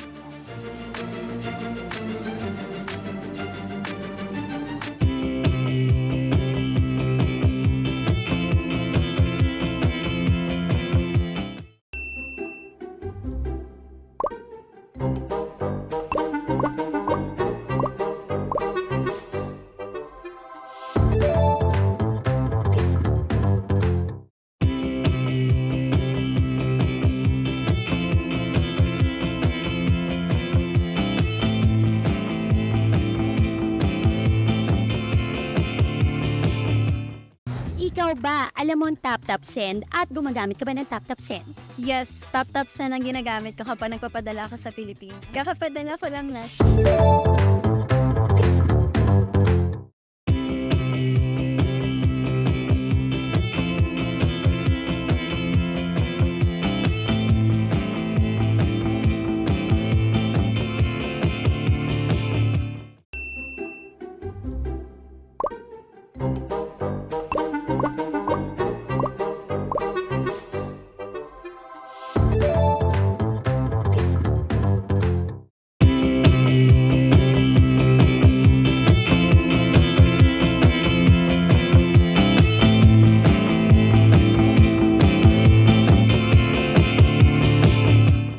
Ikaw ba, alam mo ang tap-tap send at gumagamit ka ba ng tap-tap send?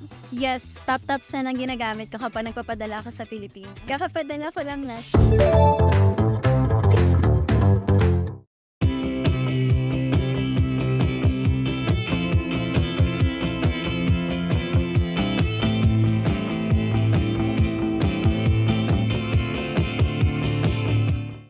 Ikaw ba, alam mo ang tap-tap send at gumagamit ka ba ng tap-tap send? Yes, tap-tap send ang ginagamit ko kapag nagpapadala ka sa Philippines. Kakapadala ko lang last.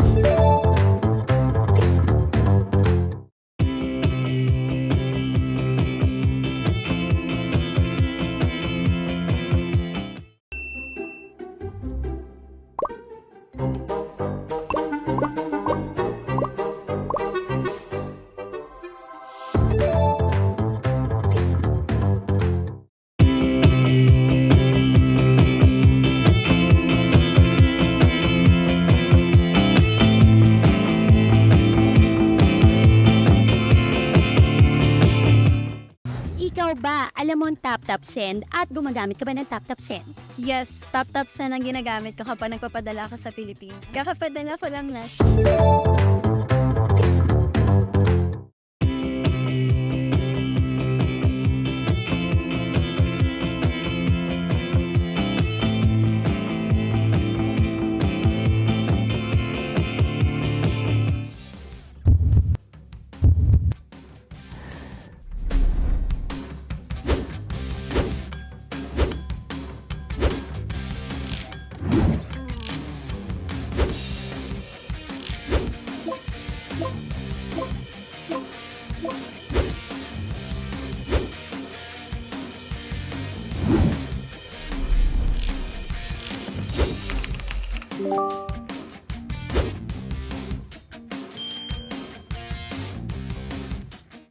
For every Filipino fan, there's one app made just for you. Watch the biggest games live. UAAP, PBA, PVL, and more on your preferred device anytime, anywhere. Go beyond the game with originals and shorts. All these and more for only $149 a month. Scan the QR code and type "Get Started" to proceed.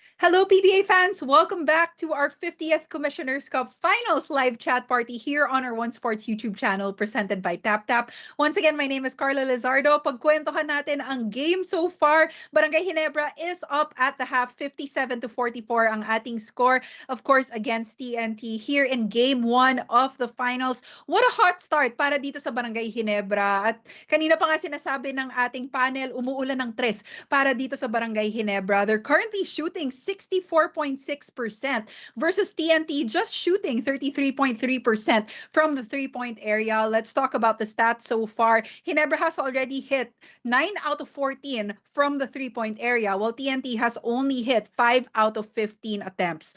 Sa assists, lamang rin ang Barangay Ginebra. They are moving the ball better versus TNT. 19-10 when it comes to assists, as well as the bench points. This really stands out when it comes to our stats. 20-2 in favor of Ginebra. Ginebra is really firing from not just one player, pero maraming gumagawa para dito sa Barangay Ginebra. So let's see. TNT will have a lot to talk about at the half. Let's see what they will come up with in the second half. For sure, it's going to be an exciting one. They tried to mount a comeback here in the second quarter, but again, the hot shooting just allowed Ginebra to hold on to their 13-point lead here at the half. Now, let's check out the top players from both of these teams. Para dito sa Barangay Ginebra, it is Scotty Thompson leading the way already with 13 points. He hit a last-second three-pointer to end the second quarter with a bang. And then Abarientos has 10, Brownlee has 10, and Rosario has 9. Para naman dito sa TNT, it is McCullough leading the way with 12. Oftana, BGR, and Pogoy all have 8 points each. Now let's check out the highlights from the first half.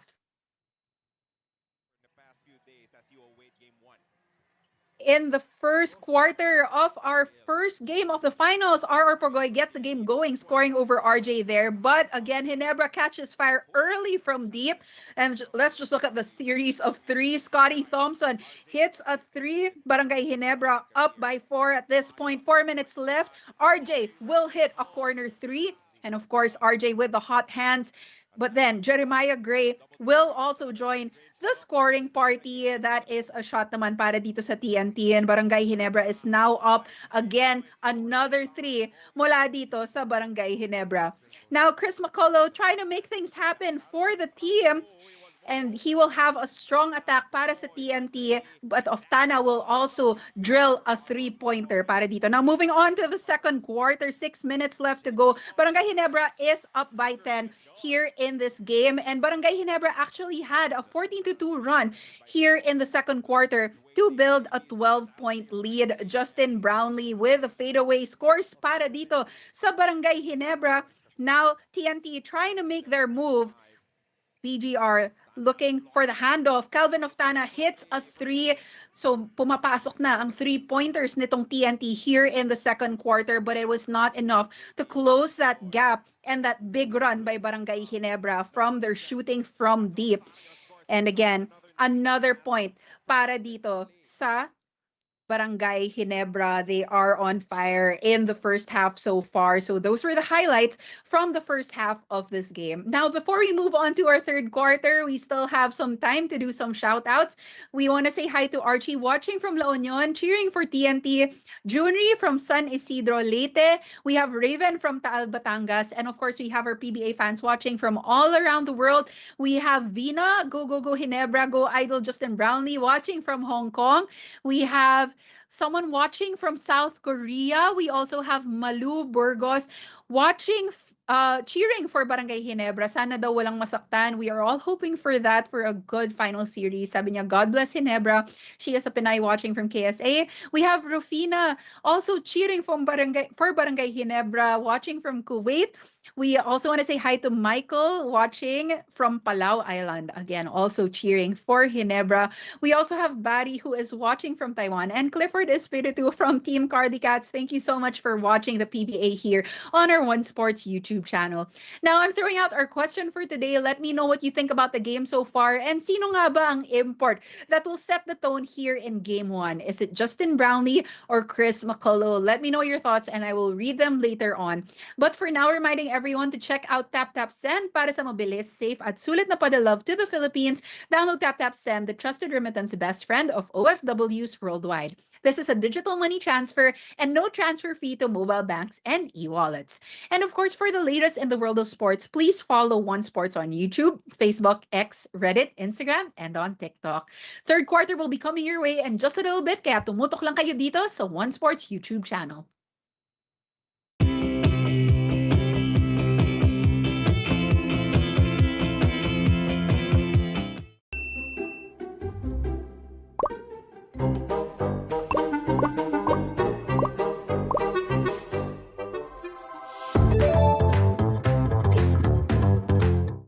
For every Filipino fan, there's one app made just for you.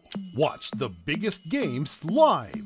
UAAP, PBA, PVL, and more on your preferred device anytime, anywhere. Go beyond the game with originals and shorts. All these and more for only $149 a month. Scan the QR code and type "Get Started" to proceed.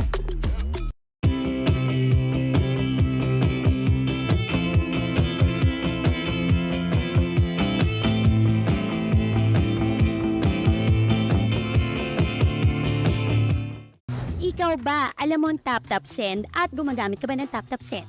Yes, tap-tap send ang ginagamit ko kapag nagpapadala ka sa Pilipinas. Kakapadala ko lang last.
For every Filipino fan, there's one app made just for you.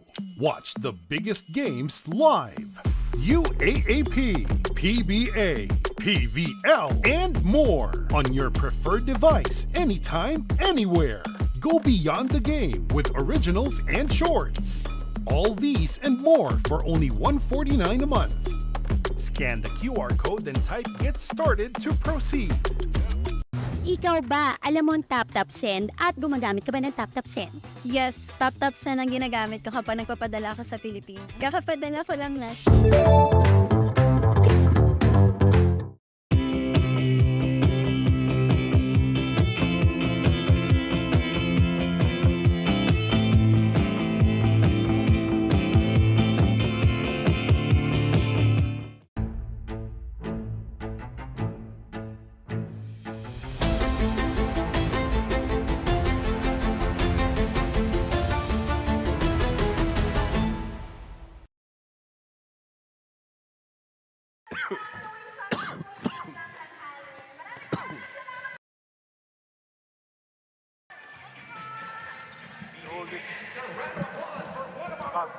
Lumalabas, nakaon.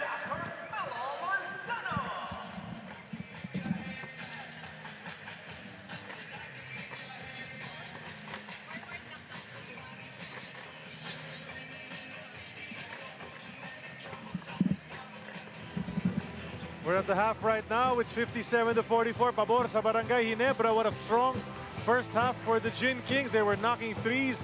They were rebounding. They were passing that ball. So medyo nahirapan ng TNT. Although TNT lucky to be down by not too big actually. No, 13 points. Pwede pa yan. A tremendous effort by Barangay Ginebra in the first half. They were plus 18 in perimeter points. They got 20 points from their bench, while TNT only had 2. Plus their assist and turnover ratio, very high at 19-6.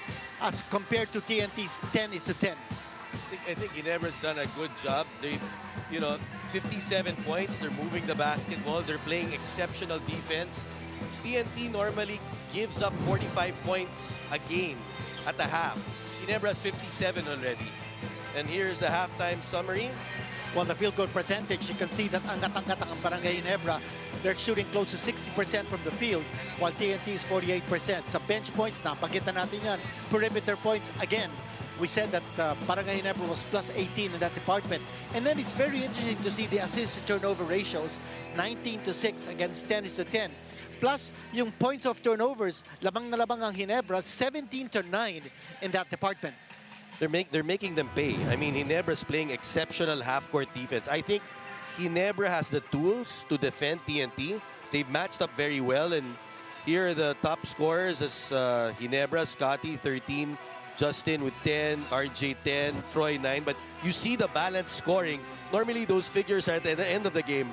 They've got those double digits here at the first half pa lang. And pag-usapan natin, Coach Luigi, to si Justin Brownlee. What a game he's had so far. You see the impact of a Justin, right? He can do it all over the court. I thought that they had Rosser at him at the start, but here in the second half, he went 4 out of 5, punishing Pogoy at the mid-range. But that's the greatness of Justin. He sees the small guy, Tim sees that, they'll put him in the block. They'll make the play for going small.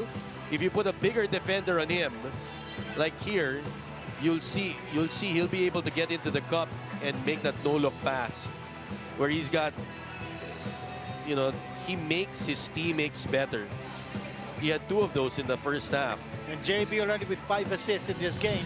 Only 10 points. I say only because, for someone who's averaging close to 30 points a game, you'd expect him to already have 15 by this time. But, 10 points and 5 assists, not bad.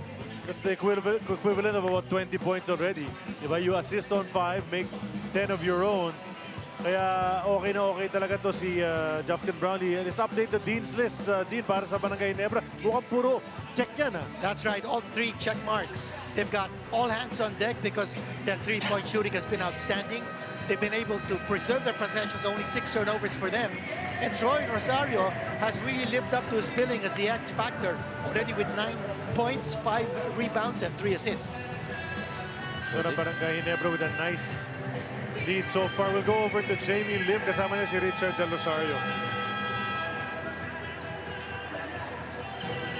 Coach Richard, Ginebra is shooting at 64% from deep.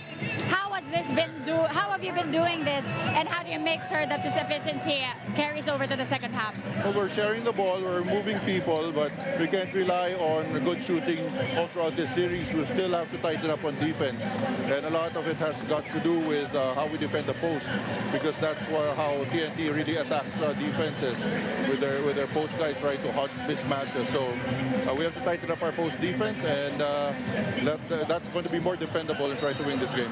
Thank you so much, Coach. Now, gentlemen, back to you.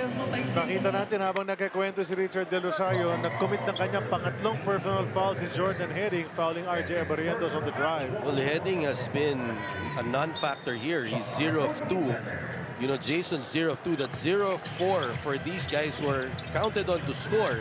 Nambatak's 2 out of 5, but that triumvirate has really come in big for them in the playoffs for TNT, and they're not here. And you have to credit the matchup of Ginebra. They have Scotty, they've got Holt, they've got Gray, they've had bigger defenders. Here's Pogoy, he's posting up RJ Abarientos. He's got a bit of a height advantage there. Fake pass, sabay turn around, hindi niya mapasok. Ando naman si BGR, but could not put the follow-up in. You were talking about the lack of offense on the part of TNT's usual gunners, Nambatak and Heading. But I think Coach Rodriguez will want to focus more on how they are playing defense. Now, TNT actually gave up only 90 points a game in the semifinals, but giving up 57 points at the half to Barangay Ginebra is certainly not according to his game plan. Aileen, kwentuhan mo kami muna. Gentlemen, limiting catch and shoot opportunities pa rin ang layunin ng TNT at the halftime. Ika nga ni Coach Josh Reyes, hindi pa rin nasusolusyonan ang miscommunication nila on defense. They want their offense to flow better to one-on-one situations.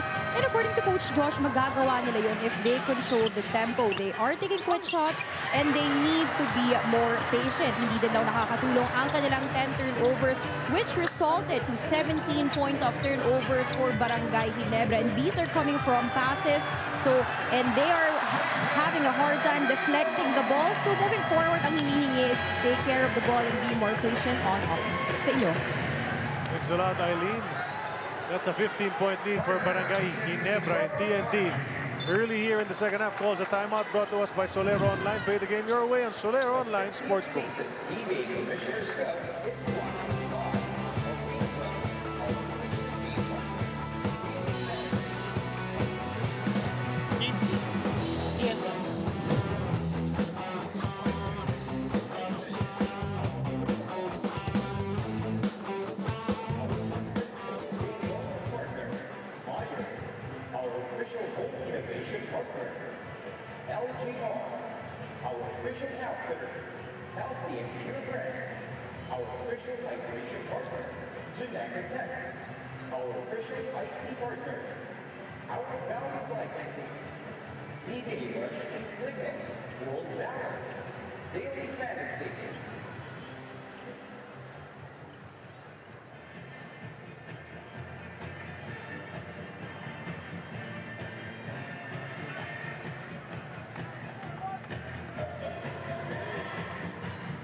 TNT having some struggles for sure.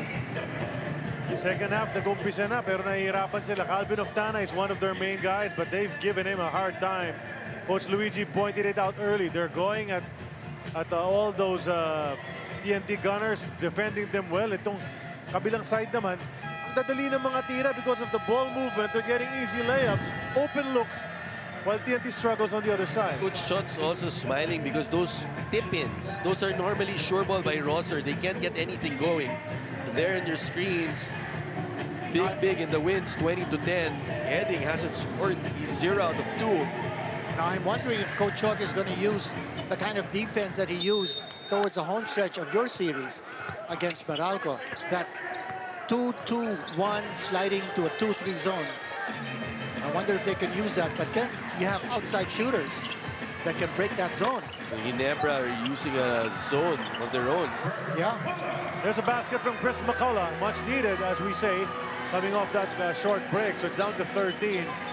But TNT has some headway, has some a big way to try to come back. As Ginebra is playing very coolly, and you've said it time and again, Coach Luigi. Yan, yung ganyan, no? Cool na cool lang eh. Yung execution, nakita niya, walang lumalapit sa kanya. Isang dribble, nag-set pa siya ng paa niya, tira, pasok na naman. And you notice Ginebra, attorney Charlie, they're going to the triangle when Rosser is on Brownlee.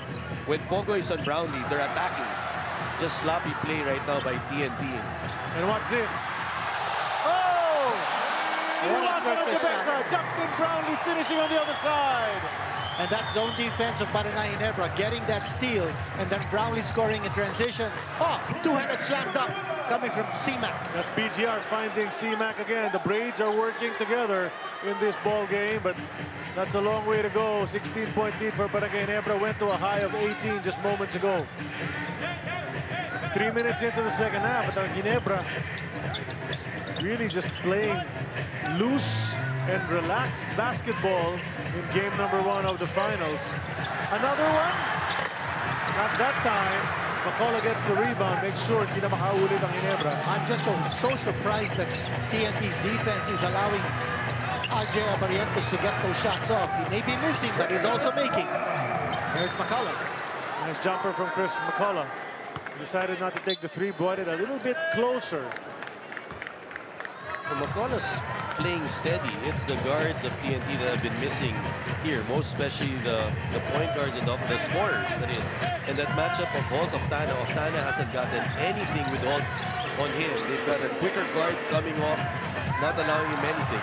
Looks like they found somebody who could really bother Calvin of Tana kasi may height rin yung si Holt. And the quickness as well. That's tapped out of bounds. Will stay on the side of Barangay Ginebra. Only 1.8 to shoot, so it's more or less a catch and shoot na mangyayari rito. Kung sino tumanggap ng inbound ni RJ, yun na. Kailangan tumira. Here's the three from RJ moments ago. Arena Plus Sportsbook nagatid sa atin yan. Turn around, Jay. Brownlee. Oh! Hindi naman yan. 1.6 seconds na lang. Napasok pa rin nila. Vintage Justin, guys. This vintage Justin. 14 points. He's hardly missing. He's in a zone. And by the way, he's displaying his wares here before a crowd of 11,447. So we're keeping that streak of over 10,000 fans watching every single game since the semifinals started. And nobody was at the corner. Jordan Herring just flung that pass sa kanto. Walang nakabantay ron. On the other side naman, Justin Brownlee, parang business as usual lang. It seemed as there was no pressure at all on the turnaround jumper, Coach. Tough shot. I mean, that's not an easy shot to make. You have Rosser on his face. Parang ang dali-dali lang. But you know, Justin has dominated. But you think he scored more, but he's doing all the right things. He's even defending well. He's making the right pass. Goes to Scotty. Scotty will drop it down. Sino naman nakabang doon? Yung X-Factor ni Dean, Troy Rosario. The X-Factor now is in double figures. But again, you have to mention the kind of passing that pinapakita dito ng Barangay Ginebra. It's unselfish basketball. Correct. And Dean, they had 20 assists at the half. Normally you have 20 at the end of the game. Ginebra had 20. That's a tap in mula kay Ganuelas Rosa, always following that ball. So Brandon has helped them in this game, but it's too little so far. That's a 16-point spread for Ginebra. He's harassing Brown. He had to give it up. Ito na, kay RJ Abarientos. Balik kay JB. Bababa kay Scotty. Scotty against Kutevis, who just checked into the ball game. He's a defender. But Scotty wants to take him to school. Gumitin lang. And they're going to call a foul on Kutevis, who did play good defense at the start. You're seeing more of a defense-oriented lineup on the floor for TNT. Cobontin, we saw him earlier shadowing Abarientos.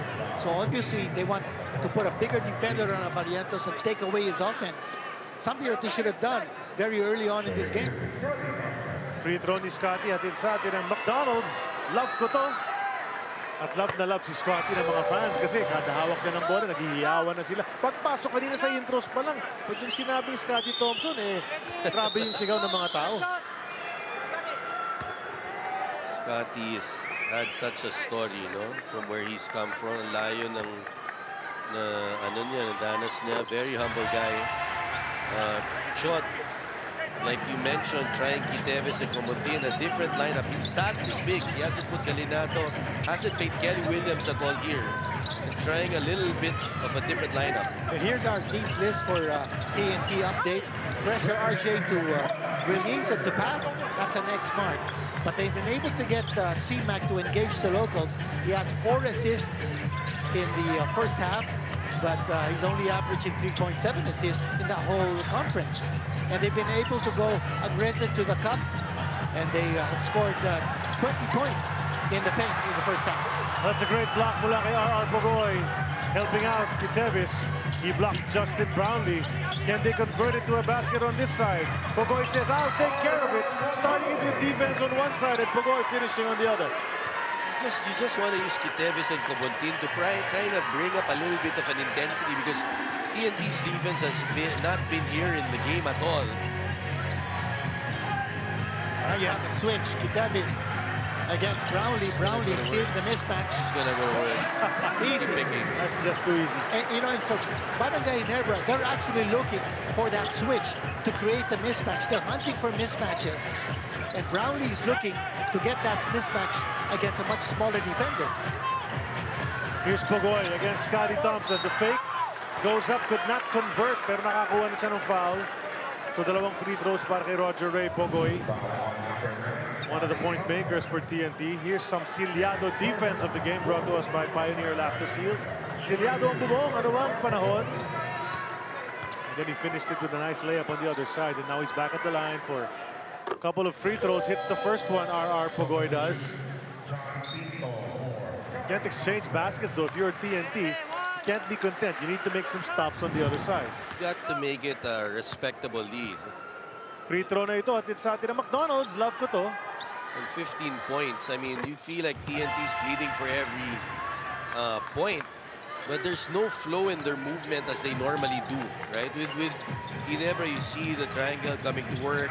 The 3-4 passes, multiple screens, big to guard setting screens, guards to big setting screens. Now it's with the Barrientos again. Give him a little bit of an opening. He can hurt you. He's going to take on BGR. Gives it up to Pinto. Pinto with a second to go. That's a miss. And Pinto has a knack of knocking those shots down, but not that time. Well, better defense right now for TNT. And here's C-Mac to the hole, aggressive to the cup. He'll go to the line for the bonus. Nakita niya bukas yung gitna din, kaya kumata sa dire-diretso all the way to the hoop, and he got some contact at the end from Troy Rosario. We'll call this a panalo play of the game. At it's sa atin ng TNT. It's very uncharacteristic as TNT now without any point guard inside. Kidevis is not a point guard. Pogoy Cobotin's not a point guard. Oftana and McCollum are not definitely point guards. So they're trying to fix the matchups right where they can get probably some stops. You did mention it earlier, the point guards have not been effective at all in this game. Jason Caftor, Rain Batak, only and Jordan Heading. And Jordan Heading. But so far in this quarter, TNT is outscoring Barangay Ginebra 17 to 15. But it's not about just engaging each other in a shootout. TNT's responsibility now is to play defense, get those stops, and then if they can make baskets on the other end, this will be a close game. Barrientos against Pogoy once again. Barrientos flips it up, and a foul is called. And I think, Coach Chot is going to challenge it. And Coach Yuri Escueta is showing what Barrientos did to create the contact on that play. So let's see kung uubra ang challenge, ang head coach challenge natin, brought to us by Arena Plus, the official game partner of the PBA and the #1 sportsbook in the Philippines. So kanina nakagamit na nga ng challenge si Coach Tim, which was successful. So may isa pa ang Barangay Ginebra to use here in the second half. Coach Chot, this is his first attempt at a challenge. This is what happens. Watch it. It's a ball fake. That's his pivot on the left. Not much contact on that angle. At, baka may point si Coach Yuri Escueta. Alof hindi nagkatamaan eh. Unless they're calling that left hand, perhaps, that nailed him on the hip. That might, Coach Chot might have a Here's the announcement here. After reviewing the play, tumama po yung tuhod ni RR Pogoy kay RJ Barrientos. Therefore, the call is affirmed and the challenge of TNT Tropang 5G is unsuccessful. 2 shots for RJ Barrientos. So 2 shots for Barrientos. So where's the knee? Let's see. Where's the knee?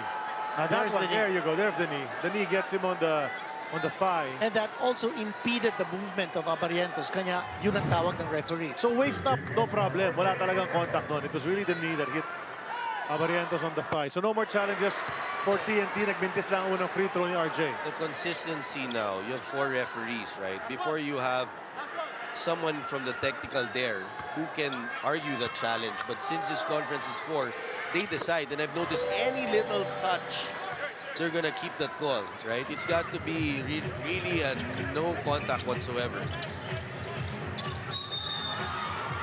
Now here's a foul away from the ball. Hawak-hawak ni Nards Pinto. Si RR Pogoy. First personal ni Pinto yan. He's a fan favorite. Ginebra fans love him. Well, they've used Tim has used Pinto because Kiteves came in. Gray has not come back because the matchup is for Jason Castro. Go is in for the first time. Tama. Cobuntindo on the pass. Taken by McCullough. Offensive rebound from Oftana. And he powers his way up. Much needed basket from Calvin Oftana. The lead is down to 10. That's a big offensive rebound. Ganegay off Tana because he was not in rebounding position, yet he was able to out-jump the Barangay Ginebra rebounders. Troy Rosario on the outside. Go wants it. Instead, they go to Abarientos, who swings it to Holt. Troy, top of the key, 3 on the way. That one rolls out, but look at Holt just come from the weak side and steal that ball. All the little things Stephen Holt does. You know, from a scorer with Terra Firma, now he's a defensive stopper for Ginebra. But that's a miss from Isaac Go. And on the rebound, a foul from Troy Rosario. I think he popped his buddy, R.R. Pugoy. They used to run together for a long time silang dalawa magkasama dyan sa TNT. But much better defense pinapakita ngayon ng TNT. They've got some stops now, and they have a chance to bring this lead down to a single digit. Jordan Henning is ready to check back in. I think Coach Schott, however, has had good success with his unit on the floor defensively. It's kind of changed. The game has changed. Yeah. You know? They're able to get a bit more stops. oh, on that reverse drive, McCullough felt he was hit. Referees just let it go. He's coming late on defense as Holt goes to go inside the Troy. It hits the foot of TNT's McCullough. And it'll stay with Barangay Ginebra, 14 on their shot clock. Heading comes back in. And Coach Tim signals for a timeout. 3:01 remaining sa ating third quarter. We'll be back.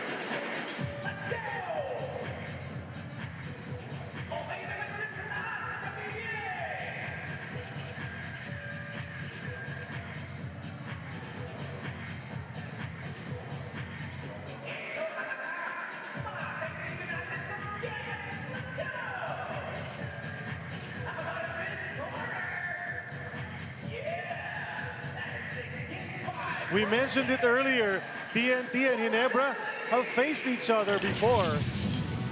And in finals of the Commissioner's Cup, Season 49, TNT ang nagwagi as we see the joy and celebration. Matapos nilang makamit ang game number 7 in overtime, nabanggit nga ni Dean kanina. This was the scene, and the result was TNT. And TNT has actually beaten Ginebra more times in the finals than Ginebra has beaten them. Coach Schott has actually beaten Coach Tim more than Coach Tim has beaten him in the finals. But today, Ginebra has been leading for most of this ball game. So that's a year ago. But what's important is what's happening right now. Now, Coach Tim, as you mentioned, he's won only 3 of the 8 finals matchups between him and Coach Schott. Schott Reyes has dominated that matchup 5 wins to 3. But Cody's a 25-time champion, while Schott Reyes is an 11-time champion. But Schott was a 7-time Coach of the Year, while Tim Cone, a 5-time Coach of the Year. So both these guys are celebrated coaches. They're very mercurial, they're very cerebral, and they're a great matchup to watch.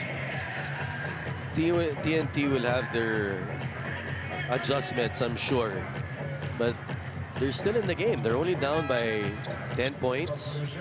You know, just an unconventional lineup by Tropang 5G without a point guard. They've kind of come back, and they're placing Heading now, which is the point guard. But this could have easily gone the other way. Ginebra was up already 16, I think, at one point. And the insertion of Ketevis and Copuntin gives Coach Schott Reyes a little bit more intensity on the defensive end, which is what he's looking for. Yeah. Now they're getting successive stops. Sure. And here's TNT trying to close this gap, make it a one-possession game. That must be the goal bago matapos itong third quarter. McCullough against Go. McCullough left it for Heading. Heading to the corner. Copuntin. He puts in the 3. Quality minutes being given here by the bench players of Coach Jock Reyes. This lead is now down to 7. I really like Kabuntin. Tough as nails, plays defense. Well, that's a foul on Glenn Kabuntin. Just a bit of a bump. And they're gonna call it on Glenn. It's a 14-3 run. Pabor naman sa TNT. Kanina may ganung run din ang ginawa ng Ginebra to break it open. Now TNT fighting right back. And that's what we expect in this matchup. I don't think either of these teams is gonna lie down and just let the other team take advantage and break away. And by the way, that shot of Cobentin was off Justin Brownlee. So that was not an easy shot. Here's Brownlee at the post. Koo. That's a third three-pointer for Ralph Koo. No flinch whatsoever, catch and shoot. Ilan bang player ng Ginebra may multiple threes na sa game na ito? There's 3 or 4 of them already. Lead is quickly back up to 10. Muntik na mawala sa TNT ang possession, pero they'll keep it as Ginebra tapped that one out. Japet Aguilar, who's been resting for a long time, is now back in the game. Yeah, they'll need a more potent weapon in the middle. Japet is there for Isaac Go. The three-pointer by Koo, brought to us by Arena Plus Sportsbook. McCullough will attack the basket. Layup is good with the left hand. So being a little bit more aggressive, as you noted, Coach. It's going to work, but the problem is just the rotations. Like that time they doubled down on Justin. Justin kicked it out to Koo. Here. Are they going to count that? No. No count. Yep, everybody says hindi counted. Marty Montoya was right on top of that situation. 1:37 to go here in this quarter. Ginebra's lead down to 8 points. Big rally here by TNT, all anchored on defense. Just the change of the matchups where they went Kabuntin, Kiteves kind of helped them a little bit, but you know that time McCullough doubled down on Justin and then they kicked it out. Free throw natin atid sa atin ng McDonald's. Love ko to. Brownlee knocks down the first. And then off the double team, an open Koo. There was no rotation from the weak side. And all those, you know, the details of what your game plan is. 5 guys have to be on a string. Whether it's post defense, whether it's pick and roll defense. JB hits them both. By the way, TNT in the penalty, which is the reason why JB took those 2 free throws. Back to 10 is the lead. That's a long shot. That's too strong mula kay McCullough. We might be at or about where we started the second half. It was a 13-point lead at the break. Now it's at 10, pero possession ng Ginebra right now. Ralph Koo goes over to Japet. That's way strong, but they're going to call a foul on Chris McCullough. But wala nang challenge in TNT. Even if McCullough is saying he didn't touch him. Yeah, he got him underneath. You have to have a landing spot. If they show the replay. First personally, Chris McCullough, and he's been able to stay away. No, he crowded him underneath. But there was contact. Napansin natin, no, merong suot na patch itong mga TNT players sa kanilang mga jersey. It's a number 1 on their right shoulder. And I think that's for ball. Yes. Here, you'll see it. He hits him. Clips him right there. Yeah, that's a foul. That's a foul. But, you know, that wasn't a good shot by Japet, by the way.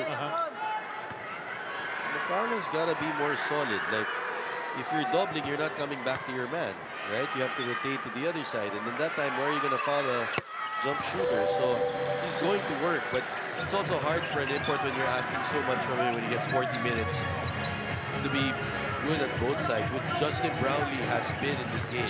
Here's McCullough aggressively driving on that baseline. He'll draw a foul contra Japet Aguilar. Siya naman natutungo sa linya para sa dalawa. Aguilar split his free throws, so it's an 11-point lead for Ginebra.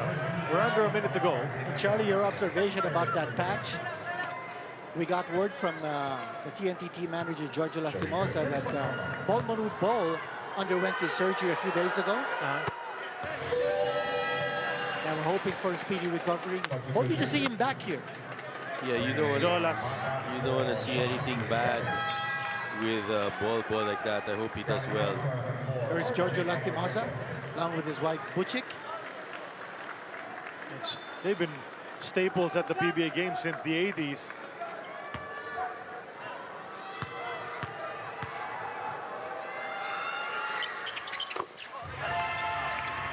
And McCullough gets that second one to go.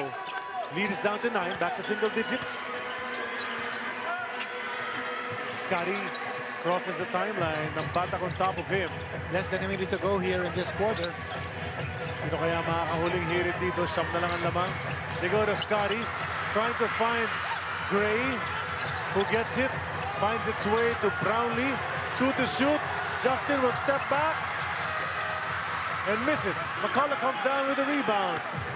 About 8-9 seconds difference between the clocks. Let's say 8.5. Here comes Heading. Kobuntin can't get the baseline. Back outside the Heading. Wants a clear. He'll take on Japit Aguilar and put it in with his right hand. Finally getting one. They need that. May oras pa, Ginebra. And shot clock to Champion using ng batak and Heading now. Scotty gets all the way to the hoop but loses it with 2.1 remaining. Baseline inbound for Ginebra to try to hit another bucket. TNT doing a good job of not committing the foul. Brownlee receives. Here's the shot. Too deep para kay Justin Brownlee. So some headway from TNT. Down 13 at the half. Down by just 7 at the end of the third quarter. Fourth and final quarter coming up.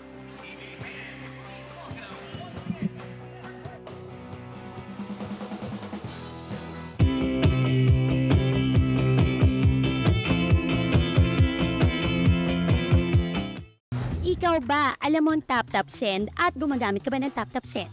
Yes, tap-tap send ang ginagamit ko kapag nagpapadala ka sa Pilipinas. Kakapadala ko lang na.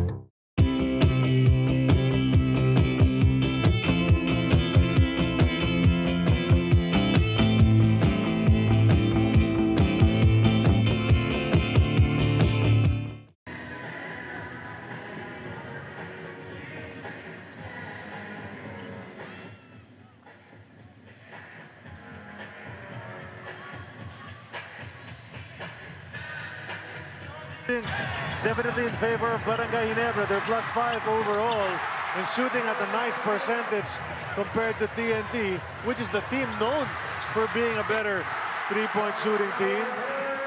So nalalaglag yung mga threes since early on. Ball movement also in favor of Barangay Ginebra. Look at that, +12 in assist totals. So they're sharing that ball. It's creating opportunities like that. Yung mga ganong klaseng look away pa. At kung titingnan natin ang ating import matchup, Justin Brownlee against Chris McCullough, this is it. Yeah, you see Justin, 7 more assists, 7 to 4. Justin has gone to work, but McCullough, you feel in the third quarter, he started to go more iso ball with an unconventional lineup. But, you know, they're within striking distance. It's been 16, I think, the biggest lead of Ginebra. Now that's a manageable 7, right? And I think Coach Schott has opted now to get some scoring punch. TNT, 72 points on the board. They're much better than that. That's why Heading and Nambatak are there now. Well, you talk about these things, the rise to golden supremacy for this 50th season. Ito yung ating schedule. We'll be here at Araneta again on Friday, on Sunday in Mall of Asia Arena. Game 4 at Smart Araneta again on June 10. If necessary, Games 5, 6, and 7 will be at Smart Araneta, and SM Mall of Asia, respectively. So yan ang ating mga venues. Hope to see you all. 11,000 plus ang laman ng ating Coliseum sa araw na ito, sa gabing ito. For this fourth and final quarter, numbers-wise, palamang si McCullough kay Brownlee. Pero alam mo naman, iba talaga yung impact ng Justin Brownlee as they go to Nambata, who's been quiet. Heading. Ray will try. Hindi na siya nakapasok ng isa pa mula nung 2 3-pointers siya in that first quarter. That's another rebound coming from TNT. That rebounding statistic, look at that. Pretty move. It's now down to just 5 points. Think about this. All of Aftana's points have been on pull and off a rebound. Yeah. So no hold on him now, and Oftana's going to work. It's matchups also. I think the big turnaround came in the third quarter when TNT's defense, they've held Ginebra now to just 51% when it was 58% at the half. Also, they've been able to hold their own on the rebounding end. They're out rebounding Ginebra 32-20. That's given them more possessions and more opportunities to score. Cool from three again. That's a miss, and the white shirts secure that. A chance to bring it down, make it a one-possession game. McCullough to the trailer, heading from three. That's short. Tries to get his own miss. Nakuha na ni Brownlee yan. Brownlee and Ginebra feeling the heat from TNT right now, but Brownlee says, I'll take this shot, miss it. Rosario missing, he's blocked. They still have the possession. It's down to 10 seconds on the shot clock. The defense has been amped up by both teams. No easy baskets here. Troy was bumped, and McCullough will be guilty of that. His second of the game. Free throws para kay Troy Rosario.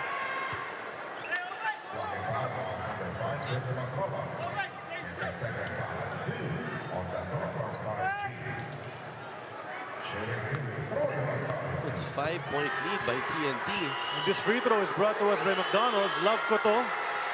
And he misses the first free throw, coach. Ginebra's not out of the woods. For a while there in the third quarter, we thought they were gonna, you know, win this by a big margin. They were up by 16. 18. Umabot nga ng 18, coach. 18. And then you credit TNT, Coach Chot, for changing the lineup. We'll go over to Eileen. May mataas ang moral sa latest TNT huddle as they were able to trim down the lead to a single digit. Kaya naman para maipagpatuloy ito ang hinihingi ni Coach Chot, go hard to the basket and kick out and be ready to shoot at the corner. Now with TNT inching closer, hindi naging masaya si Coach Tim Cone in the latest huddle, saying, we are putting too much pressure on our offense. We've got to dig in defensively and play like we care. Like sa inyo. Alright, expected naman yung mga reaksyon ng ating mga coaches. Siyempre, making headway na TNT.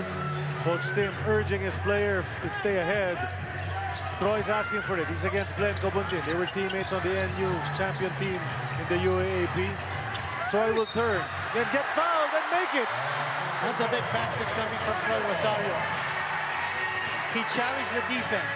I think the big test here for TNT is they are able to play as consistently on the defensive end as what they did in the third quarter. You know, back in the third quarter, as you see this several replays of the shot by Troy Rosario, Barangay Ginebra was held to 38.9% shooting from the field, while TNT hit 61%.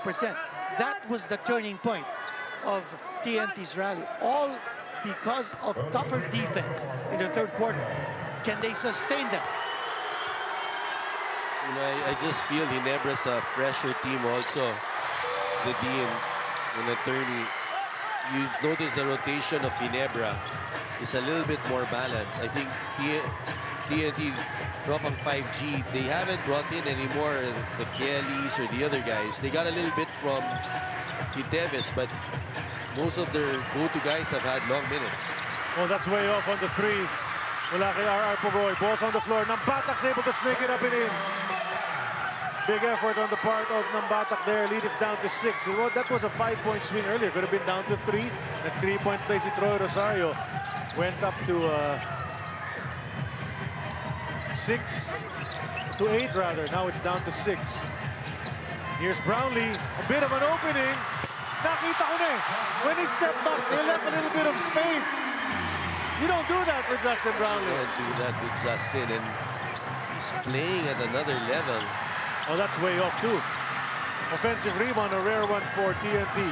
Heading, finally gets one. Gets the three back. And they got it on a second chance opportunity. As I mentioned, rebounding has been a big department where TNT had the major advantage against Barangay Ginebra. Once TNT starts making their shots, watch out. They're a really different team. And Brownlee misses. The tip goes to Abarientos. RJ throwing it away. No, they still keep it. Almost threw it away. 5 to shoot. Brownlee on the drive.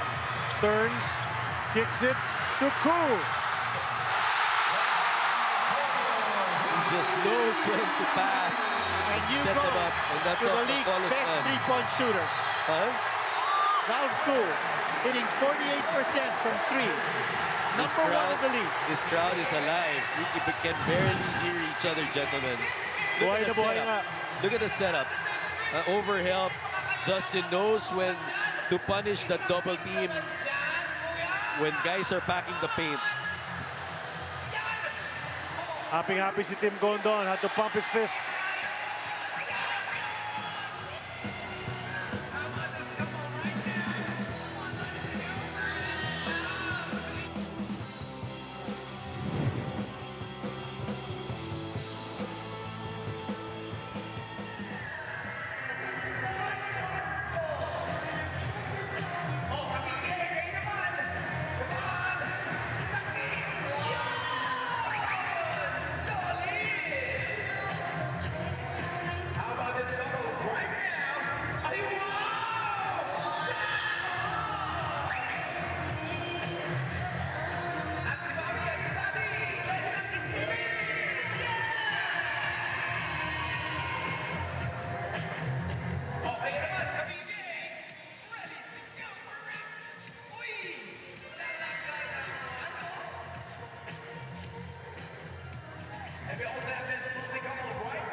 Well, we need to talk about the X factor, Troy Rosario. What a game he has actually had. If you look at his conference average is 8.5 points, 7.3 rebounds. Those are numbers you've come to expect from Troy Rosario. But, you know, he's a big factor because he can spread the floor and he hustles on the offensive rebounds. You know, during the PBA Finals press con, I spoke with Troy Rosario and I reminded him that back when Ginebra and TNT played in the previous Commissioner's Cup in game number 7, Troy Rosario had hurt his ankle. He had started every game in the finals, but in that last game, that game 7, he hardly played. He only scored 2 points. He came off the bench, and so he has that in the back of his mind. He wants to make up for his absence in game 7 in the previous Commissioner's Cup, and look what he's doing in this game. That's the reason why we call him the X Factor. Troy's capable, guys. You know, just like Holties, these two have been added to Ginebra, Troy and Holt, and they're both defensive stoppers. But remember, Troy Rosario in Blackwater was their #1 scorer. He had 30-point games. He's very capable to score. Here's McCollum. Jumper from 17 is short. Rebound by Troy Rosario himself, the man we were talking about. Looking to bring this back to double digits. Taken away though, numbers for TNT. Nambatak will finish. It's down to 7. A lapse on the part of Barangay Ginebra. That defense of TNT is now super focused on every single player on the Ginebra side. Here's Scotty, he goes over to JB, who's been big in this game. He's been picking his spots though on offense. Ralph Koo has been big, had to put it up. Nice line, hindi na pumasok. Look at Troy!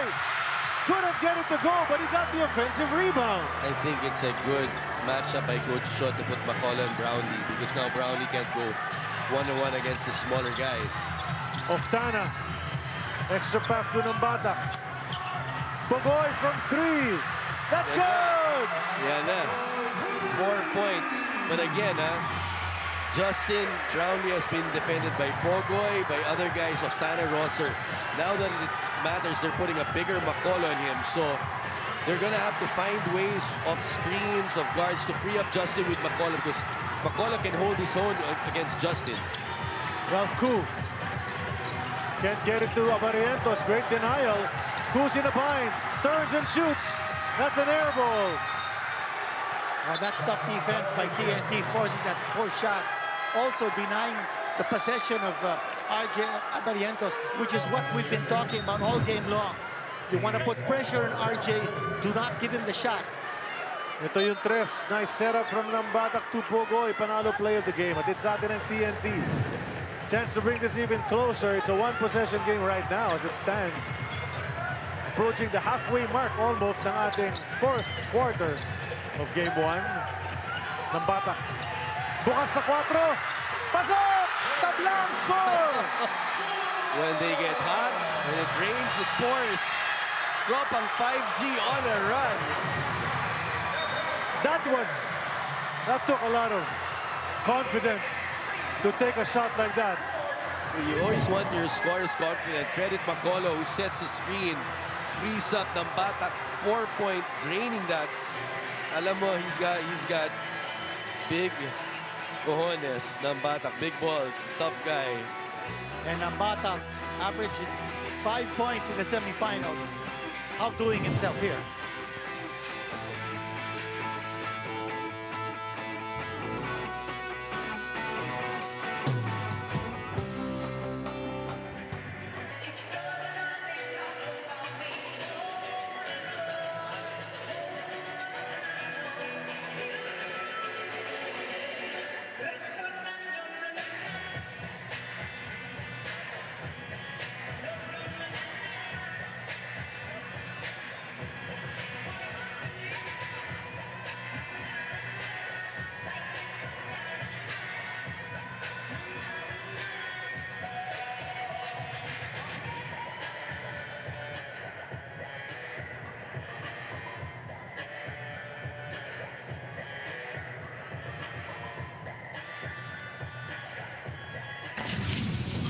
Raynam Batak just hit a 4 to tie this ball game at 88.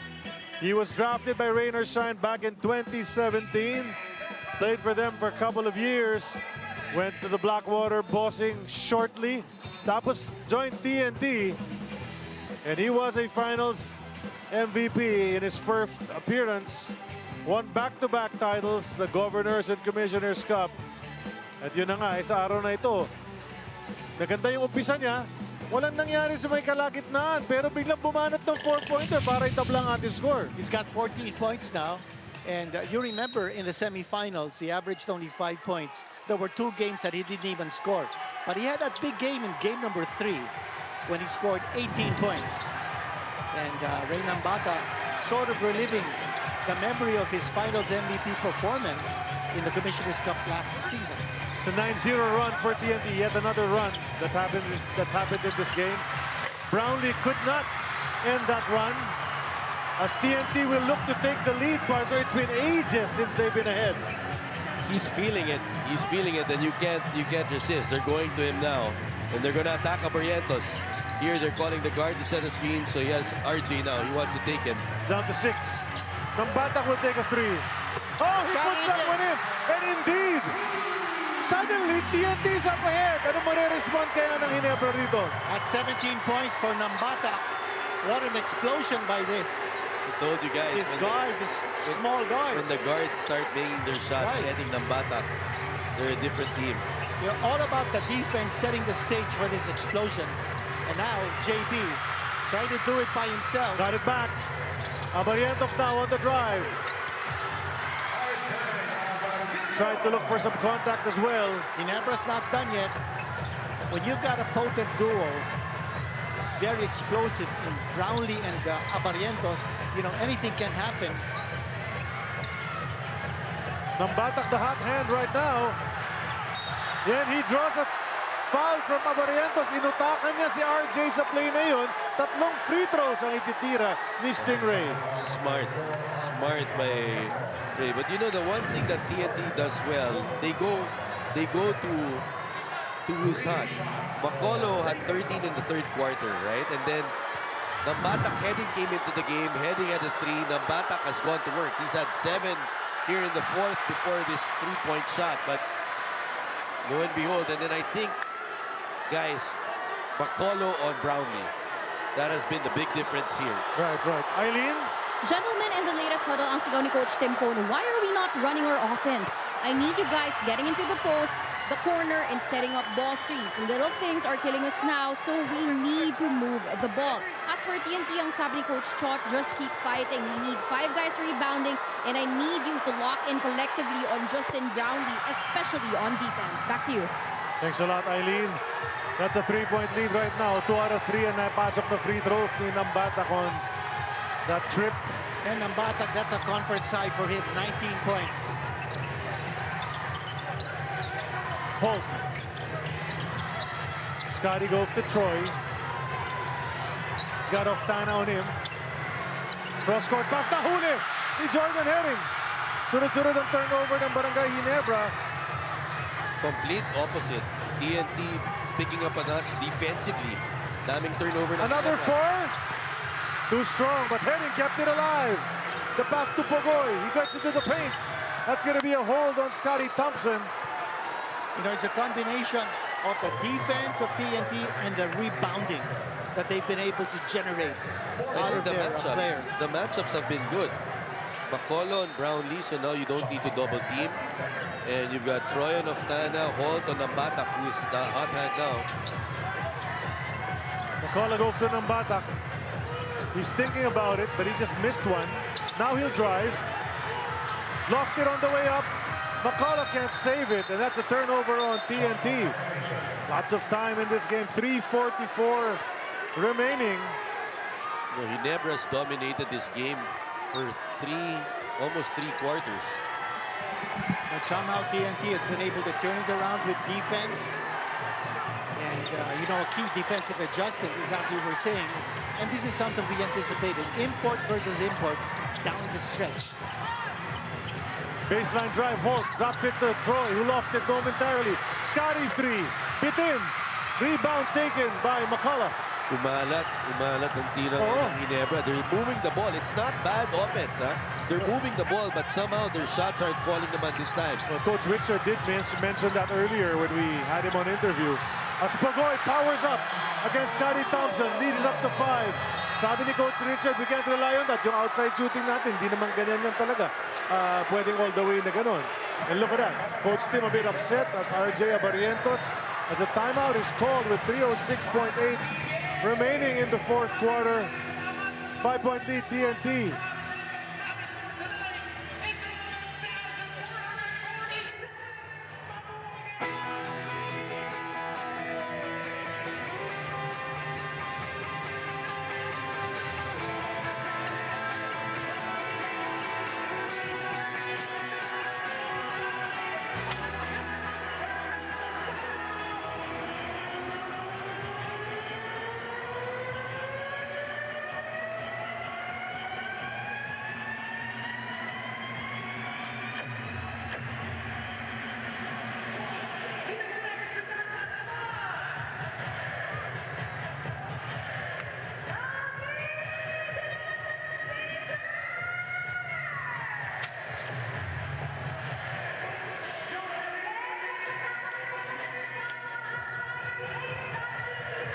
Nagbabalik ang PBA Commissioner's Cup Finals coverage.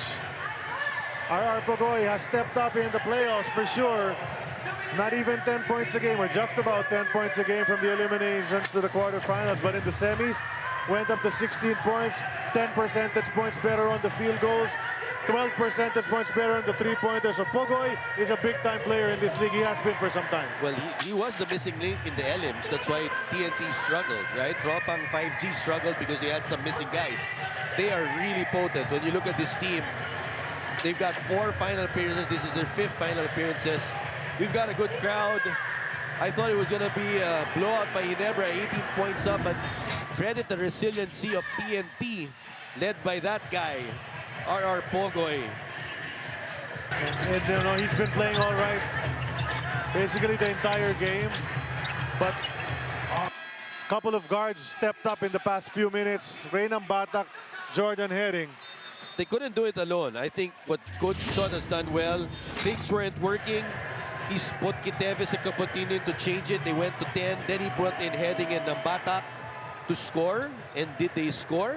Yes, with Pogoy. And then their matchups. Bacollo on Brownlee has allowed Brownlee not to go 1-on-1. I think it's tiring when you have Brownlee having to move off screens and set to free up Bacollo off him at this part of the game. The big asset, of course, is the patience of TNT. Chinagaan nila ito, and they did it with defense. And that third quarter, when they held Ginebra to 38% field goal shooting, that was a big blow to Ginebra. Barrientos dropping it over to Troy. A good find, and they're going back to what they did earlier when they were effective, moving that ball around, finding guys, dropping it to Troy Rosario. This game is far from over. Oh yes. Napakaraming oras pa niyan. Tatlo lang ang lamang ng TNT. Nambata gaining more and more confidence in bringing up the ball. They're looking to attack. Now it's heading with 6 seconds to go. 3 from Pogoy. That's too strong. Rebound taken by the red shirts. Here's an opportunity. Ginebra down by 3. Abarientos goes to Holt. Now it's Brownlee. Right back to Stephen. Layup bitin. Nakuha ni Oftana ang rebound. And we see some Ginebra fans surrounding us wincing at that miss. Yeah, it was short layup. I mean, I'm sure they're shocked right now. We're in the last 2 minutes of this ball game. Chris McCullough lost it. And he bumps into Brownlee. McCullough not nearly the ball handler that Justin Brownlee is, diba? So, you know, when you dribble a bit too much like that, there is a tendency at that height as well to lose the ball. But here, they're trying to get that mismatch by putting RJ on in Abarientos, but RJ goes for the gamble to tip. And he gets rewarded by that loose ball of McCullough. And just talking about TNT's defense, they gave up 57 points to Ginebra in the first half. At this point in the second half, Ginebra scored only 35 points. What a big difference. What a change-up. From 57 to 35. Brownlee in the paint. He lost it, gets it back. Scotty Thompson, the fake pass, goes to Abarientos, step back. 4! That's a 4. Wow. Ginebra's back in the lead. And all of a sudden, Barangay Ginebra up by 1. What a game. Here we go. McCullough. And Brownlee's called for a holding foul. Ginebra not yet in the penalty. Abarientos tells Coach Tim, go and challenge it, Coach. They will challenge. He trusts Justin. He trusts Justin. With 1:20 to go, you might as well use your challenge. This is the thing. Does the contact happen before they lose the ball? Let's see. Biggest challenge of the night. No more challenges for TNT. This head coach challenge is brought to us by Arena Plus, official game partner of PBA, #1 sports book in the Philippines.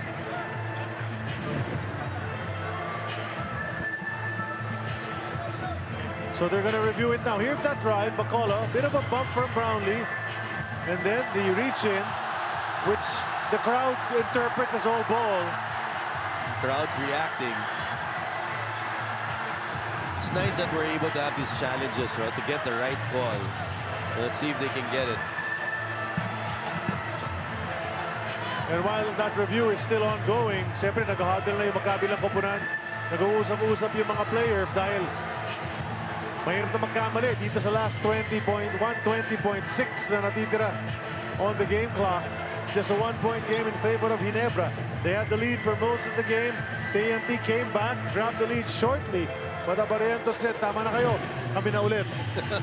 What an incredible shot by Abarientos. But first, here's the head coach challenge.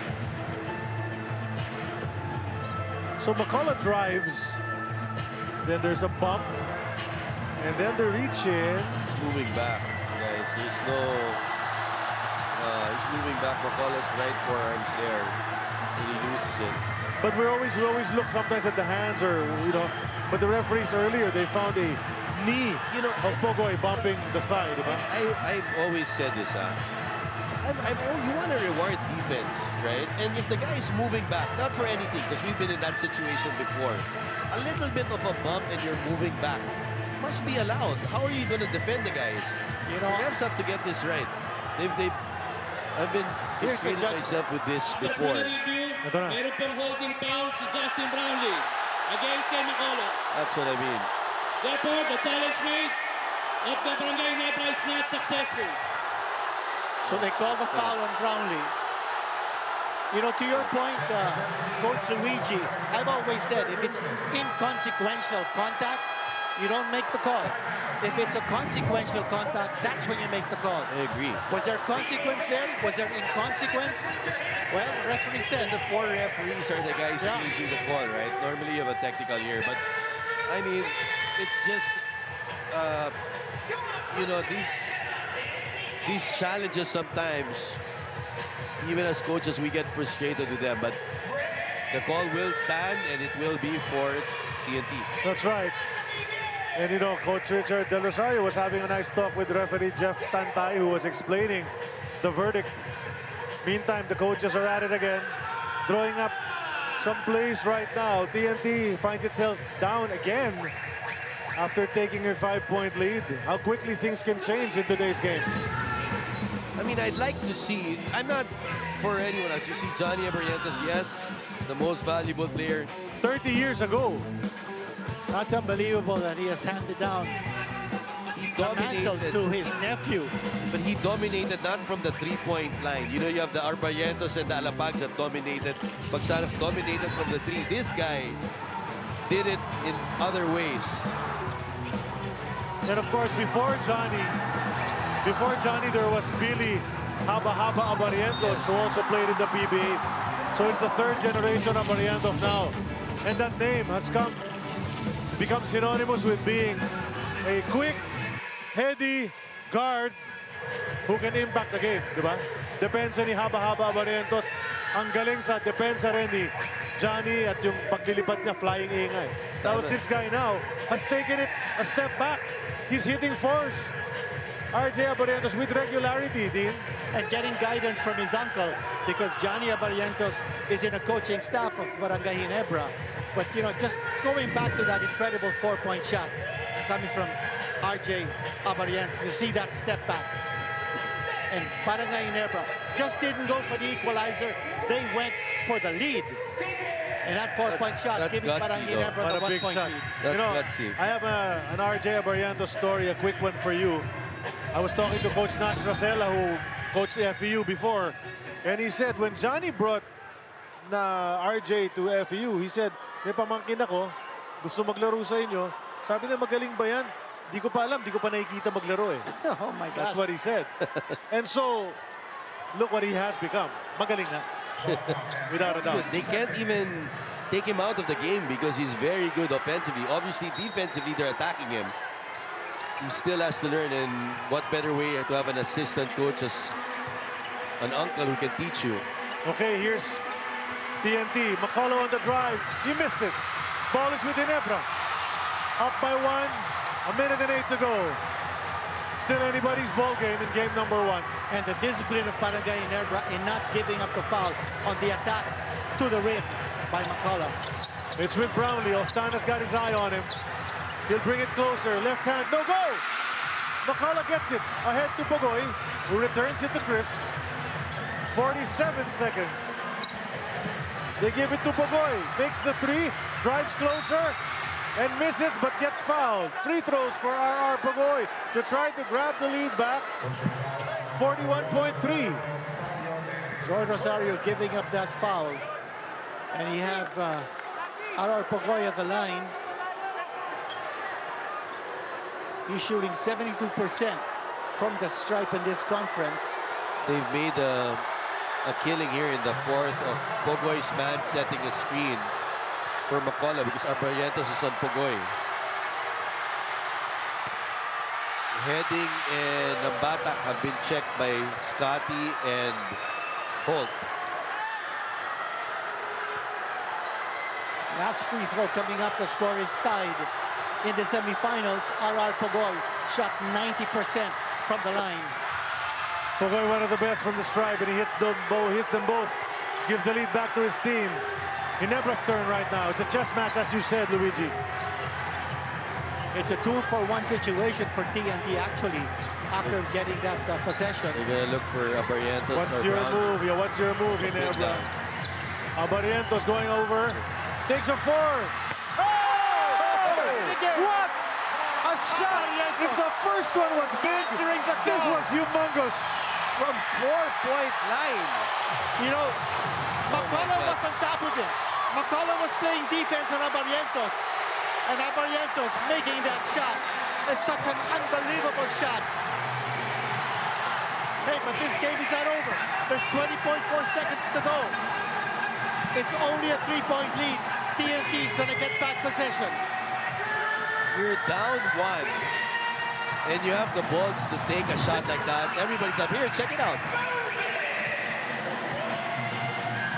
Oh, that was against Henny. Thought it might have been against McCullough. McCullough was initially defending him, then the switch, and Henning switched over to Barrientos. Barrientos made the kill. Well, he's got to come out and challenge earlier because Barrientos can't make that. It's funny that Henning went under. It's funny that he did that because Barrientos just hit a 4 a couple of minutes ago, but that's what you do.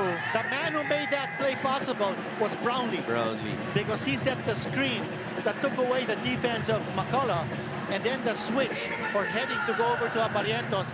Barrientos had a good look. So that's big because all you needed was a 2-pointer to take the lead. Instead, you hit a 4. Now you're up by 3, and you force the hand of TNT with 20.4 to make a big decision. What do you do? Well, you're down by 3, but think about this fourth quarter, guys. It's been a quarter of the guards. Nambatak Henning started it, and then now Barrientos 2 4-point plays. Oh, the big question is, will TNT go for the equalizer with a 3-point shot, or will they go for the win with a 4-pointer? Let's take a look at this finals head-to-head matchups. 4-2 in favor of TNT overall. That's right. It's been 4-2 in favor of TNT in those matchups. And beyond the TNT versus Ginebra matchup, you go to the Chot Reyes versus Tincon matchup.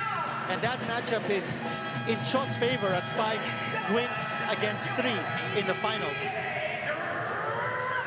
Can you believe Barrientos with 2 4-pointers here in the dying minutes of the fourth quarter of game number 1? And you can't take him out of the game because he's too important a guy on offense. So you have to roll with the punches with his defense liability that he might be inside. And Coach Tim now opting to sit him, RJ, and go to a better defensive team. Will they go for a 4? Will they go for a 3? What's the way? Jordan Henning and Nambatak and Oftana. Those are all potent outside shooters. Watch the way Ku is guarding Oftana. He's practically embracing him. Looks like he's gonna curl off the 2 guards with McCullough coming in as the other guy. Pogoy, by the way, is also on the floor here for TNT. Also another potential 3 or 4-point shooter. Looks from the pattern that Oftana's gonna come off as a decoy. McCullough's gonna get the ball. Here it comes. Pogoy gets it into Henning. Balikiara 4. That's a 4. Now they go for the 3. Oh, that goes for R.R. Pogoy. Ties it up. Wow! They went for the equalizer. First they went for the 4, and then they went for the 3, and now the score is tied. 10.6 seconds to go. How important is an offensive rebound? An offensive rebound and a 3-pointer at that. I thought the first shot of Pogoy was not really a good shot. He kind of rushed it. But the second one, he got the rebound off a tip and nonchalantly, full of confidence, knocking in that 3. Well, Pogoy does that, and you see the effort from McCullough to keep that play alive. After the miss, he tipped it over to his teammate. Ito yung mintis. Panoorin natin yung pangyayari. The tip by McCullough. And he knew presence of mind of RR to go for the 3. I thought he was going to step even further back for a 4 again. And we were saying that the things that got TNT back in this ball game, number 1 was their defense starting the third quarter. And overall, the rebounding. They've been able to get more rebounds than TNT. And that was exemplified by that offensive rebound that led to a 3-point shot. I think, what about them just making shots?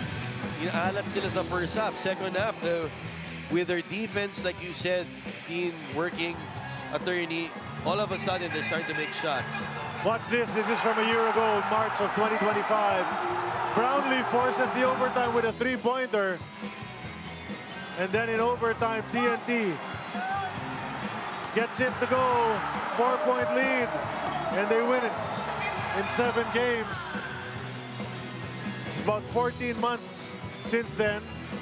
Almost 15 months since then. But tira natin kung magagawa ng TNT ulit yan. But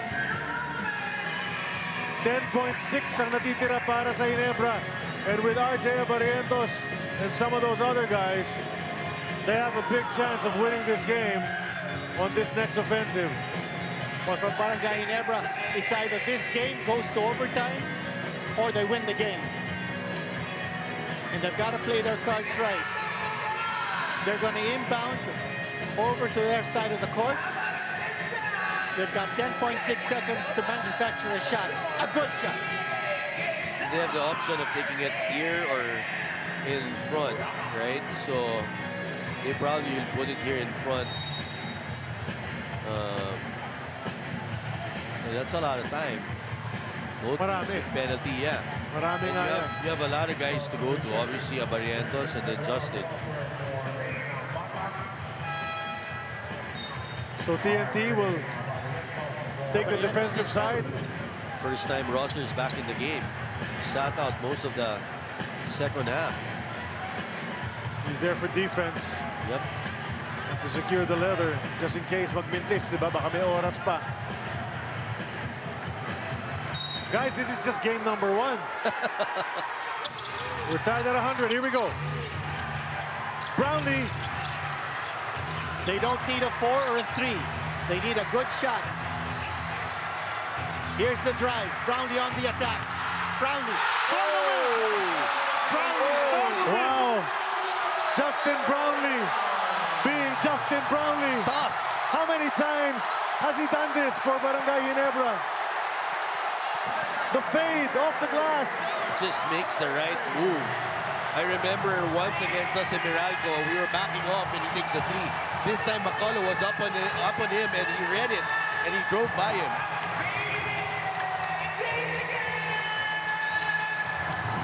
There's time for TNT though for a catch and shoot. And they might add a little more time on the clock, will they?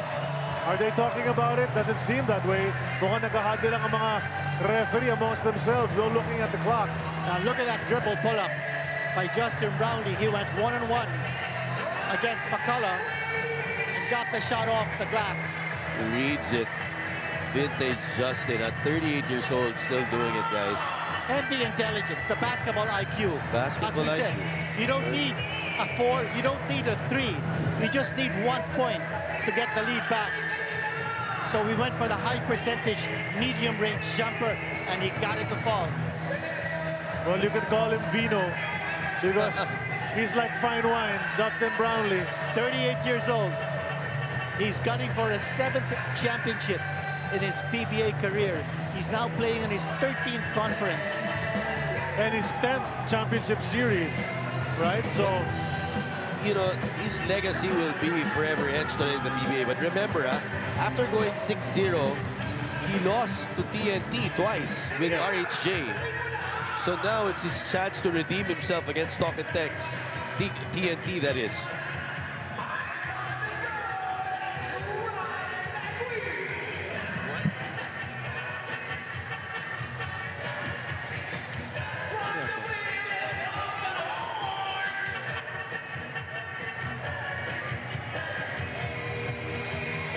Coach Chot drawing up the play, make or break ito. 0.6 of a second. Only an alley-oop or a catch and shoot, yeah. And if you're Barangay Ginebra, you don't want to give up the foul. That's going to be a cardinal sin if they give up the foul with 0.6 of a second to go. So, tama nga, 0.6 talaga eh. Yeah, TNT will go catch and shoot. Will they go alley-oop to McCullough close to the basket? Now, Japper Aguilar is on the floor. He will bother the inbounder. Sa tiga kulit. At binasa muna yung setup.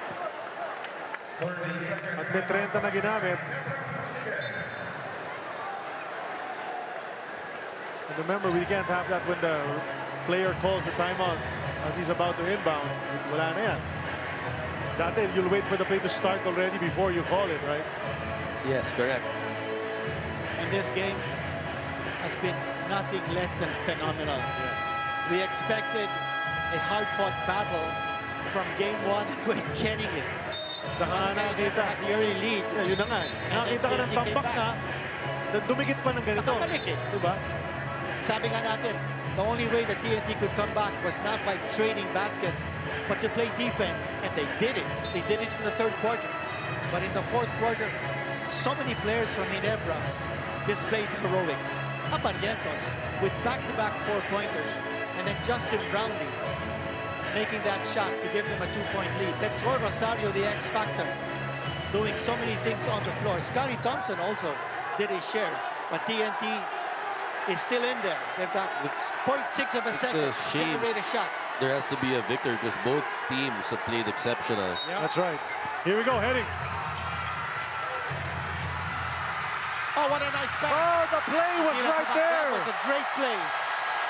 That was a great play. A play taken out of a Tim Cohn playbook as well. We've seen Tim send that up. Coach Rodriguez is saying that should have been a foul. Ballistic. Trying to go for a foul. He feels there was no call. Coach Shot saying that there was a foul, but there was no call. The game is over.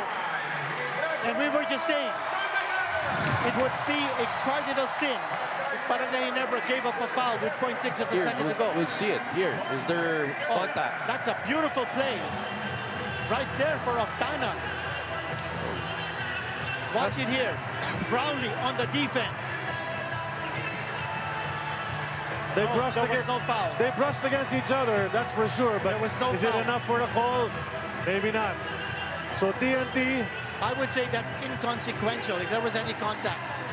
TNT will drop game number 1. That was a well-run play. Di lang na-execute ng maayos for a basket, which would have forced the game into overtime. But RJ comes up big once again. You know, dapat ibigay na yung BPC sa kanya ngayon pa lang eh. Diba? Bigay mo na. Solid the way he played, RJ. I mean, gutsy. And that they were attacking him most of the game, and he stuck with what he does best. But this was a difficult choice to pick our best player because Justin Brownlee had that big shot that gave Barangay Ginebra its last lead. But those four, back-to-back, those fours of RJ Barrientos, that broke the camel's back. I'll justify it. If he didn't make those fours, Brownlee wouldn't have been in that position to even make that too. So that's the end of this game number 1, which goes to Ginebra. 1-0 first blood sa ating serye. 102-100. What a game it was. The fans were treated to a good one, but guys, TNT will try to recover. This was just the beginning. Tama. Umpisa pa lang yan. Pinatikim lang namin kayo. Pero may parating pa sa Biyernes. Game number 2. 7:30 p.m. dito rin sa Smart Araneta Coliseum. At susubukin ng TNT makatabla. So that was how it went here. Performers, we had a nice intro earlier. And had the pleasure of being with Coach Luigi Trillo and the Dean Quinito Henson. Eileen Shi at courtside as well. Thank you, guys. And on the behalf of all of our entire crew for this game, there's our Barrientos with a 4-point shot. I'm Charlie Cuna. And he's tired. Yeah, you know, this is just game 1. So we'll see you for the rest of the final series. Watch us here on RPTV.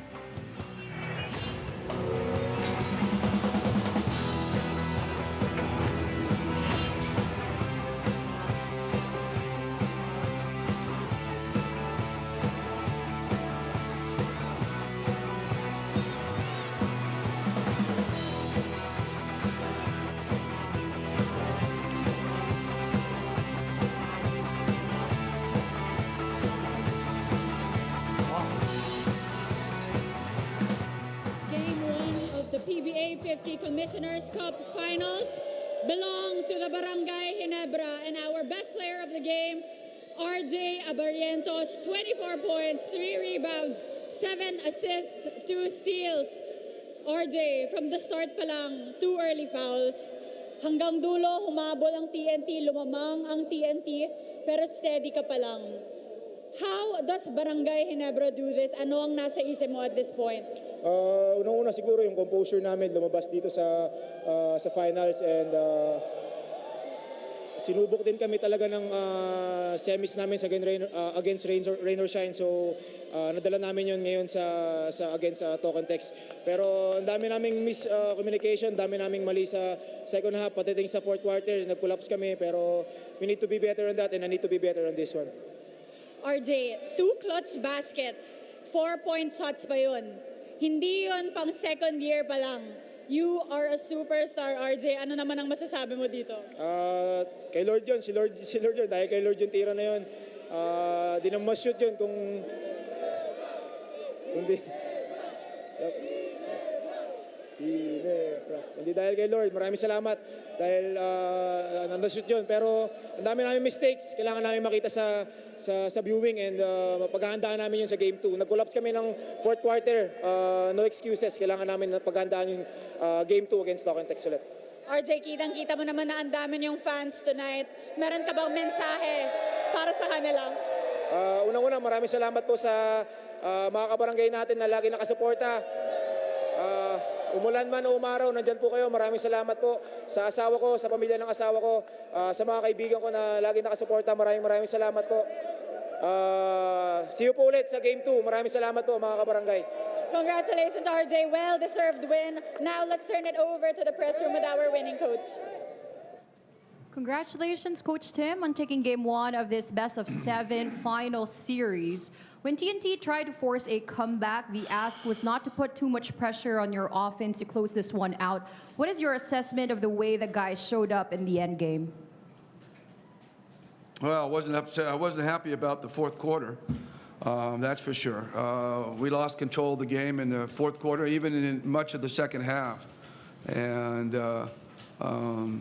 we hit some big shots. RJ hit some big shots that got us back in the game, but we lost our lead. I just felt we weren't defending like we were in the first half. Maybe we got a little tired. It's been a tough road. The quick turnaround from Sunday's game, although it's equal for both teams. But it did seem like we ran out of steam there in the fourth quarter and down the stretch. But I don't know. 6 more of these, I don't know if I can make 6 more of these.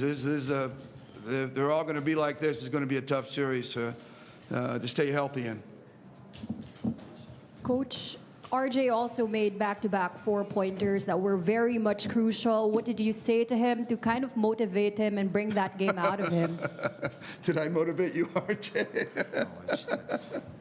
No, I don't think I motivated him. I think I got him pissed off, but I don't think I motivated him. You saw me, Coach. Yeah, I mean, they were huge shots. We were down both times and got the lead on both shots, and gigantic. But again, we just kind of lost our way there in the fourth quarter. Game number 1 ng ating PBA Finals sa Commissioner's Cup. TNT and Ginebra going at it to win that trophy on your screens. And we expected big games from each of these teams sa ating first quarter. So, umpisa pa lang. Si Ray ng Batak nagparamdam na. Kick to the corner. Extra pass ng Batak. Knocks down a 3-pointer. He had a nice start to this game. A nice start and also a strong finish. He ended up with 19 points. That's a conference side para kay ng Batak. Remember, he was the Finals MVP. Last time both teams spent in the Commissioner's Cup last season. BGR doing some damage in the paint. And then sa kabilang panig naman, Troy Rosario was the recipient of nice passes. And he did not disappoint. He played very well. Ginebra was on fire. I mean, they couldn't miss in the first half. And then Jeremiah Gray is going to hit a big shot. A pull-up jumper in transition. That's a 3. And Barangay Ginebra racing to 30 points in the first period. 30-25 ang ating score pagpasok sa second quarter. Ito namang Ginebra, nabanggit nga ni Coach Luigi, on fire. Lahat nakikisama sa 3-point party. Nakapwesto si Ralph Koo. Wala nakabantay. And he knocked that one in. He hit a couple of those in this ball game. So that shooting of Ginebra really pushed them ahead in that first half.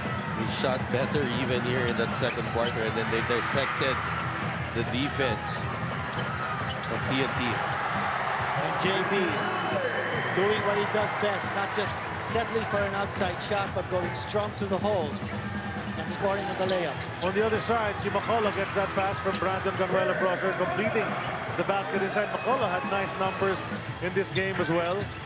Finishing with 25 points.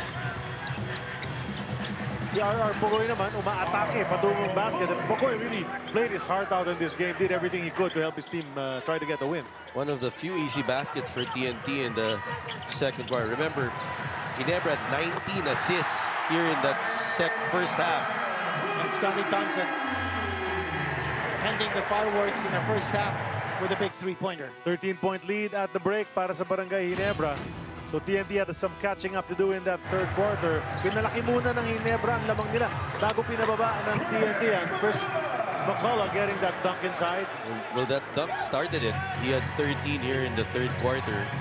Seemed like Ginebra was going to go away with this, but Brownlee getting the mismatch against Heading and then scoring quite easily. Octavia's going to get the basket back, but in this quarter, it was all about the defense of Barangay Ginebra. There's the offensive rebound and the putback. Tapos si Glenn Cobuntin naman, who was playing hard defense all night long. Stepped up big. Came in with Kitevis. And that ignited their third quarter. They won the third quarter 28-22. And also the fact that they held Barangay Ginebra to 38% shooting in the third period. Here's Ralph Koo with another three-pointer. Napabayaan na naman si Ralph Koo, and he makes you pay when you leave him that open. That's his specialty of the house. But after 3 lamang pa rin ang Ginebra, pero 7 na lamang yon. So we expected a wild and woolly fourth period, and that's exactly what we got. Unti-unti, chinaga ng Barangay ng TNT. And here's Nambata getting that shot. Hey, Nambata with a conference high. That's right, 19 points. He was on fire. He had like 10 there as this step back. First 4. What about that 4-pointer coming from RJ? And the Barangay Ginebra crowd roaring in the light. Here's that step back. That's a 4. He didn't even look at the line. He knew exactly where his feet had to be to make that 4-pointer. It's not like even it's a catch and shoot. It's hard, huh? It's off a dribble, a step back. Pero hindi nga nakontento si RJ Abarientos sa unang 4-pointer na tinira niya. Eh, sabi niya, parang madali lang naman pala ito. So, ginawa niya, inulit niya. Down 1, huh? Down 1 when he took that, guys. So the lead is 3 all of a sudden. You're down 1, suddenly you're up 3. Forcing the hand of TNT to come up with a better response on the other side. Let's watch that one again. He got the switch. Jordan Henning went over to defend RJ Abarientos. Nawala yung depensa ni McCullough. And Abarientos making TNT pay. Sir, all big shots from both sides. That's right. So TNT now coming off a timeout had to set up a play. Di pa tapos ito. Here's that big shot. Not there. Offensive rebound. Here's a three-pointer. Aral Pugoy.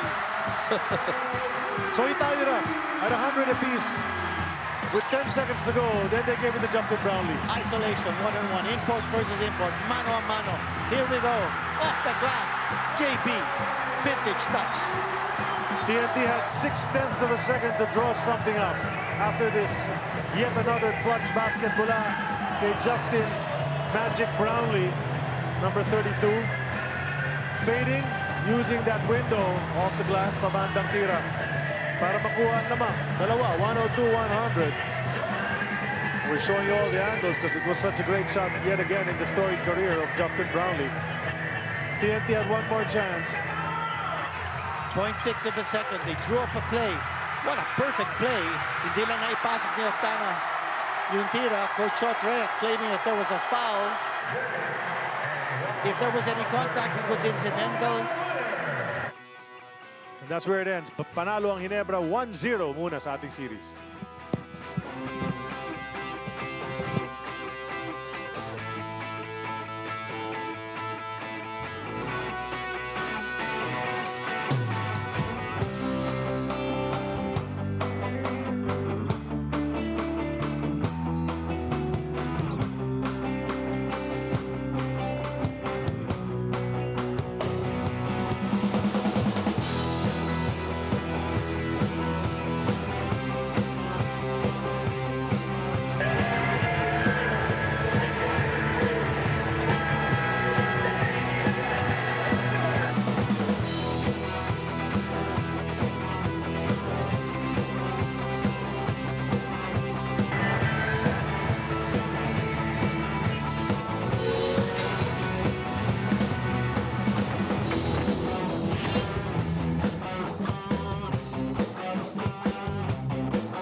Hello again, PBA fans. It's Carla Lizardo Sulet, welcoming you back to our live chat party here on our One Sports YouTube channel, presented by TapTap. What a game that was! Ginebra draws first blood in our 50th Commissioner's Cup Final Series against TNT. Final score: Ginebra escaping 102-100 in that game at the Smart Araneta Coliseum. We had 11,447 fans in attendance at the venue, and of course, thousands and thousands watching online. Thank you so much for watching that game. I know that all of us enjoyed it, so let's unpack everything that happened here in this game. In the start of this game, ng first half, Ginebra really had hot shooting from the three-point area, and they even had a 16-point lead at one point of this game. But then TNT started to do an unconventional lineup. They removed their point guard, started to focus on defense, on rebounding, and they were able to get back in the game in the third and fourth quarter. And actually, they took the lead in the fourth, but Ginebra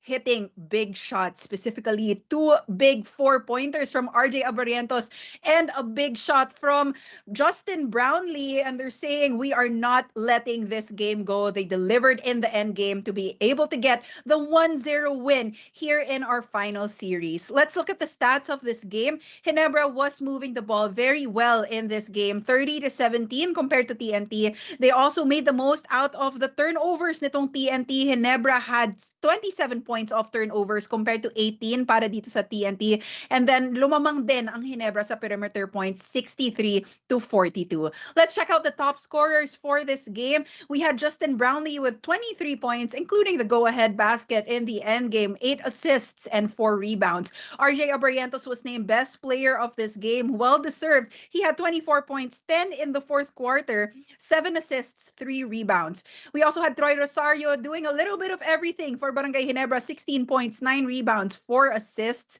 Scotty Thompson with 15 points, 6 rebounds, and 5 assists. Para naman dito sa TNT, they were led by Chris McCullough with 25 points, 14 rebounds, and 4 assists. RR Pugoy, 22 points, 10 in the fourth quarter, 4 rebounds, 3 out of 7 from the three-point area. And we also had Reynam Batak with a conference high 19 points, 13 in the fourth quarter, 3 rebounds, and 3 assists. Marami tayong highlights from the second half, so let's check that out.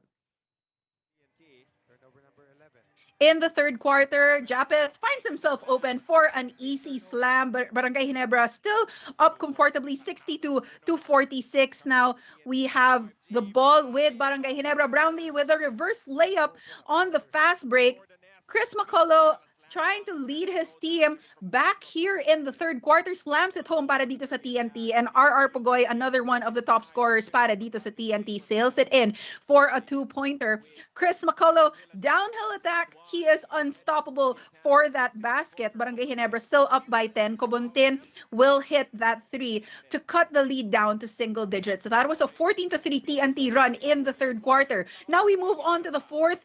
Ralph Koo has been delivering para dito sa Barangay Ginebra. Big 3 to extend the lead once again. Barangay Ginebra up 88-81. RR Pugoy hits a big 3 again, trying to close that gap para dito sa TNT. And Reynam Batak with a big 4 ties the game at 88 all. Now TNT is up by 3 minutes left in the game. Pugoy gives TNT a 5-point lead. But of course, the game isn't over until it's over. RJ Abarientos, hot hands with a 4, retakes the lead para dito sa Barangay Ginebra. RR Pugoy still trying to make things happen para dito sa TNT. Free throws give TNT a 1-point lead, but RJ Abarientos sees an opening for another 4 with just 20 seconds left here in this game. And things could go either way here. RR Pugoy tries to get a 4-pointer, gets the ball back, quick release, gets that 3 to go, ties things up at 100. But Justin Brownlee just does Justin Brownlee things. 38 years old, no problem, still gets the win with a tough shot para dito sa Barangay Ginebra. What a treat that was for all of the PBA fans. And I'm sure all the Barangay Ginebra fans are very happy with a 2-point victory to give them the lead here in our final series. Now, before we all go to sleep, I'm sure napagod tayo after all of the excitement from that game. Time for some quick shout outs before we go. Hi to Noel watching from Imos Cavite, Rich and Edmund Edmond. Robert watching from Davao del Norte. Julie Ann from Muntinlupa. Hello. Abigail and her boyfriend Ken. We have Mark watching from Iloilo, and we have our fans from all around the world. We have Noob watching from Shanghai, China. We have Jap watching from Milan, Italy. We have Doy watching from Madrid, Spain. We have Joel watching on a winter freezing night here in Melbourne, Australia. We really have fans from all around the world. We have fans from London as well. Shout out to Bambi Go Ginebra. I'm sure you guys are happy right now. June Aquino from Abu Dhabi, UAE. Also Barangay Ginebra fan, never say die. Joey Santiago gives a shout out to his kids, and Sam, Rafi, and Josh watching from Vietnam. And of course, hi to my Brody's co-host, Javi. Thanks for tuning in to the game here on our One Sports YouTube channel. Now, I'm inviting everyone to hang out sa ating next PBA live chat that will be happening on the Game 2 ng Finals, Barangay Ginebra against TNT Tropang 5G on Friday. That is June 5, 7:30 p.m. And if you want to watch live, it's at the Smart Araneta Coliseum. Now, before we go sa mga fans na nanonood from abroad, kung kailangan nyo magpadala ng pera sa pamilya nyo dito sa Pilipinas, check out TapTapSend para sa mabilis, safe at sulit na padalove to the Philippines. Download TapTapSend, the trusted remittance best friend of OFWs worldwide. And for the latest in the world of sports, please don't forget to follow One Sports on YouTube, Facebook, X, Reddit, Instagram, and TikTok. Once again, my name is Carla Lizardo Sulit. Thanks for joining our live chat party, and I'll catch you in the next one.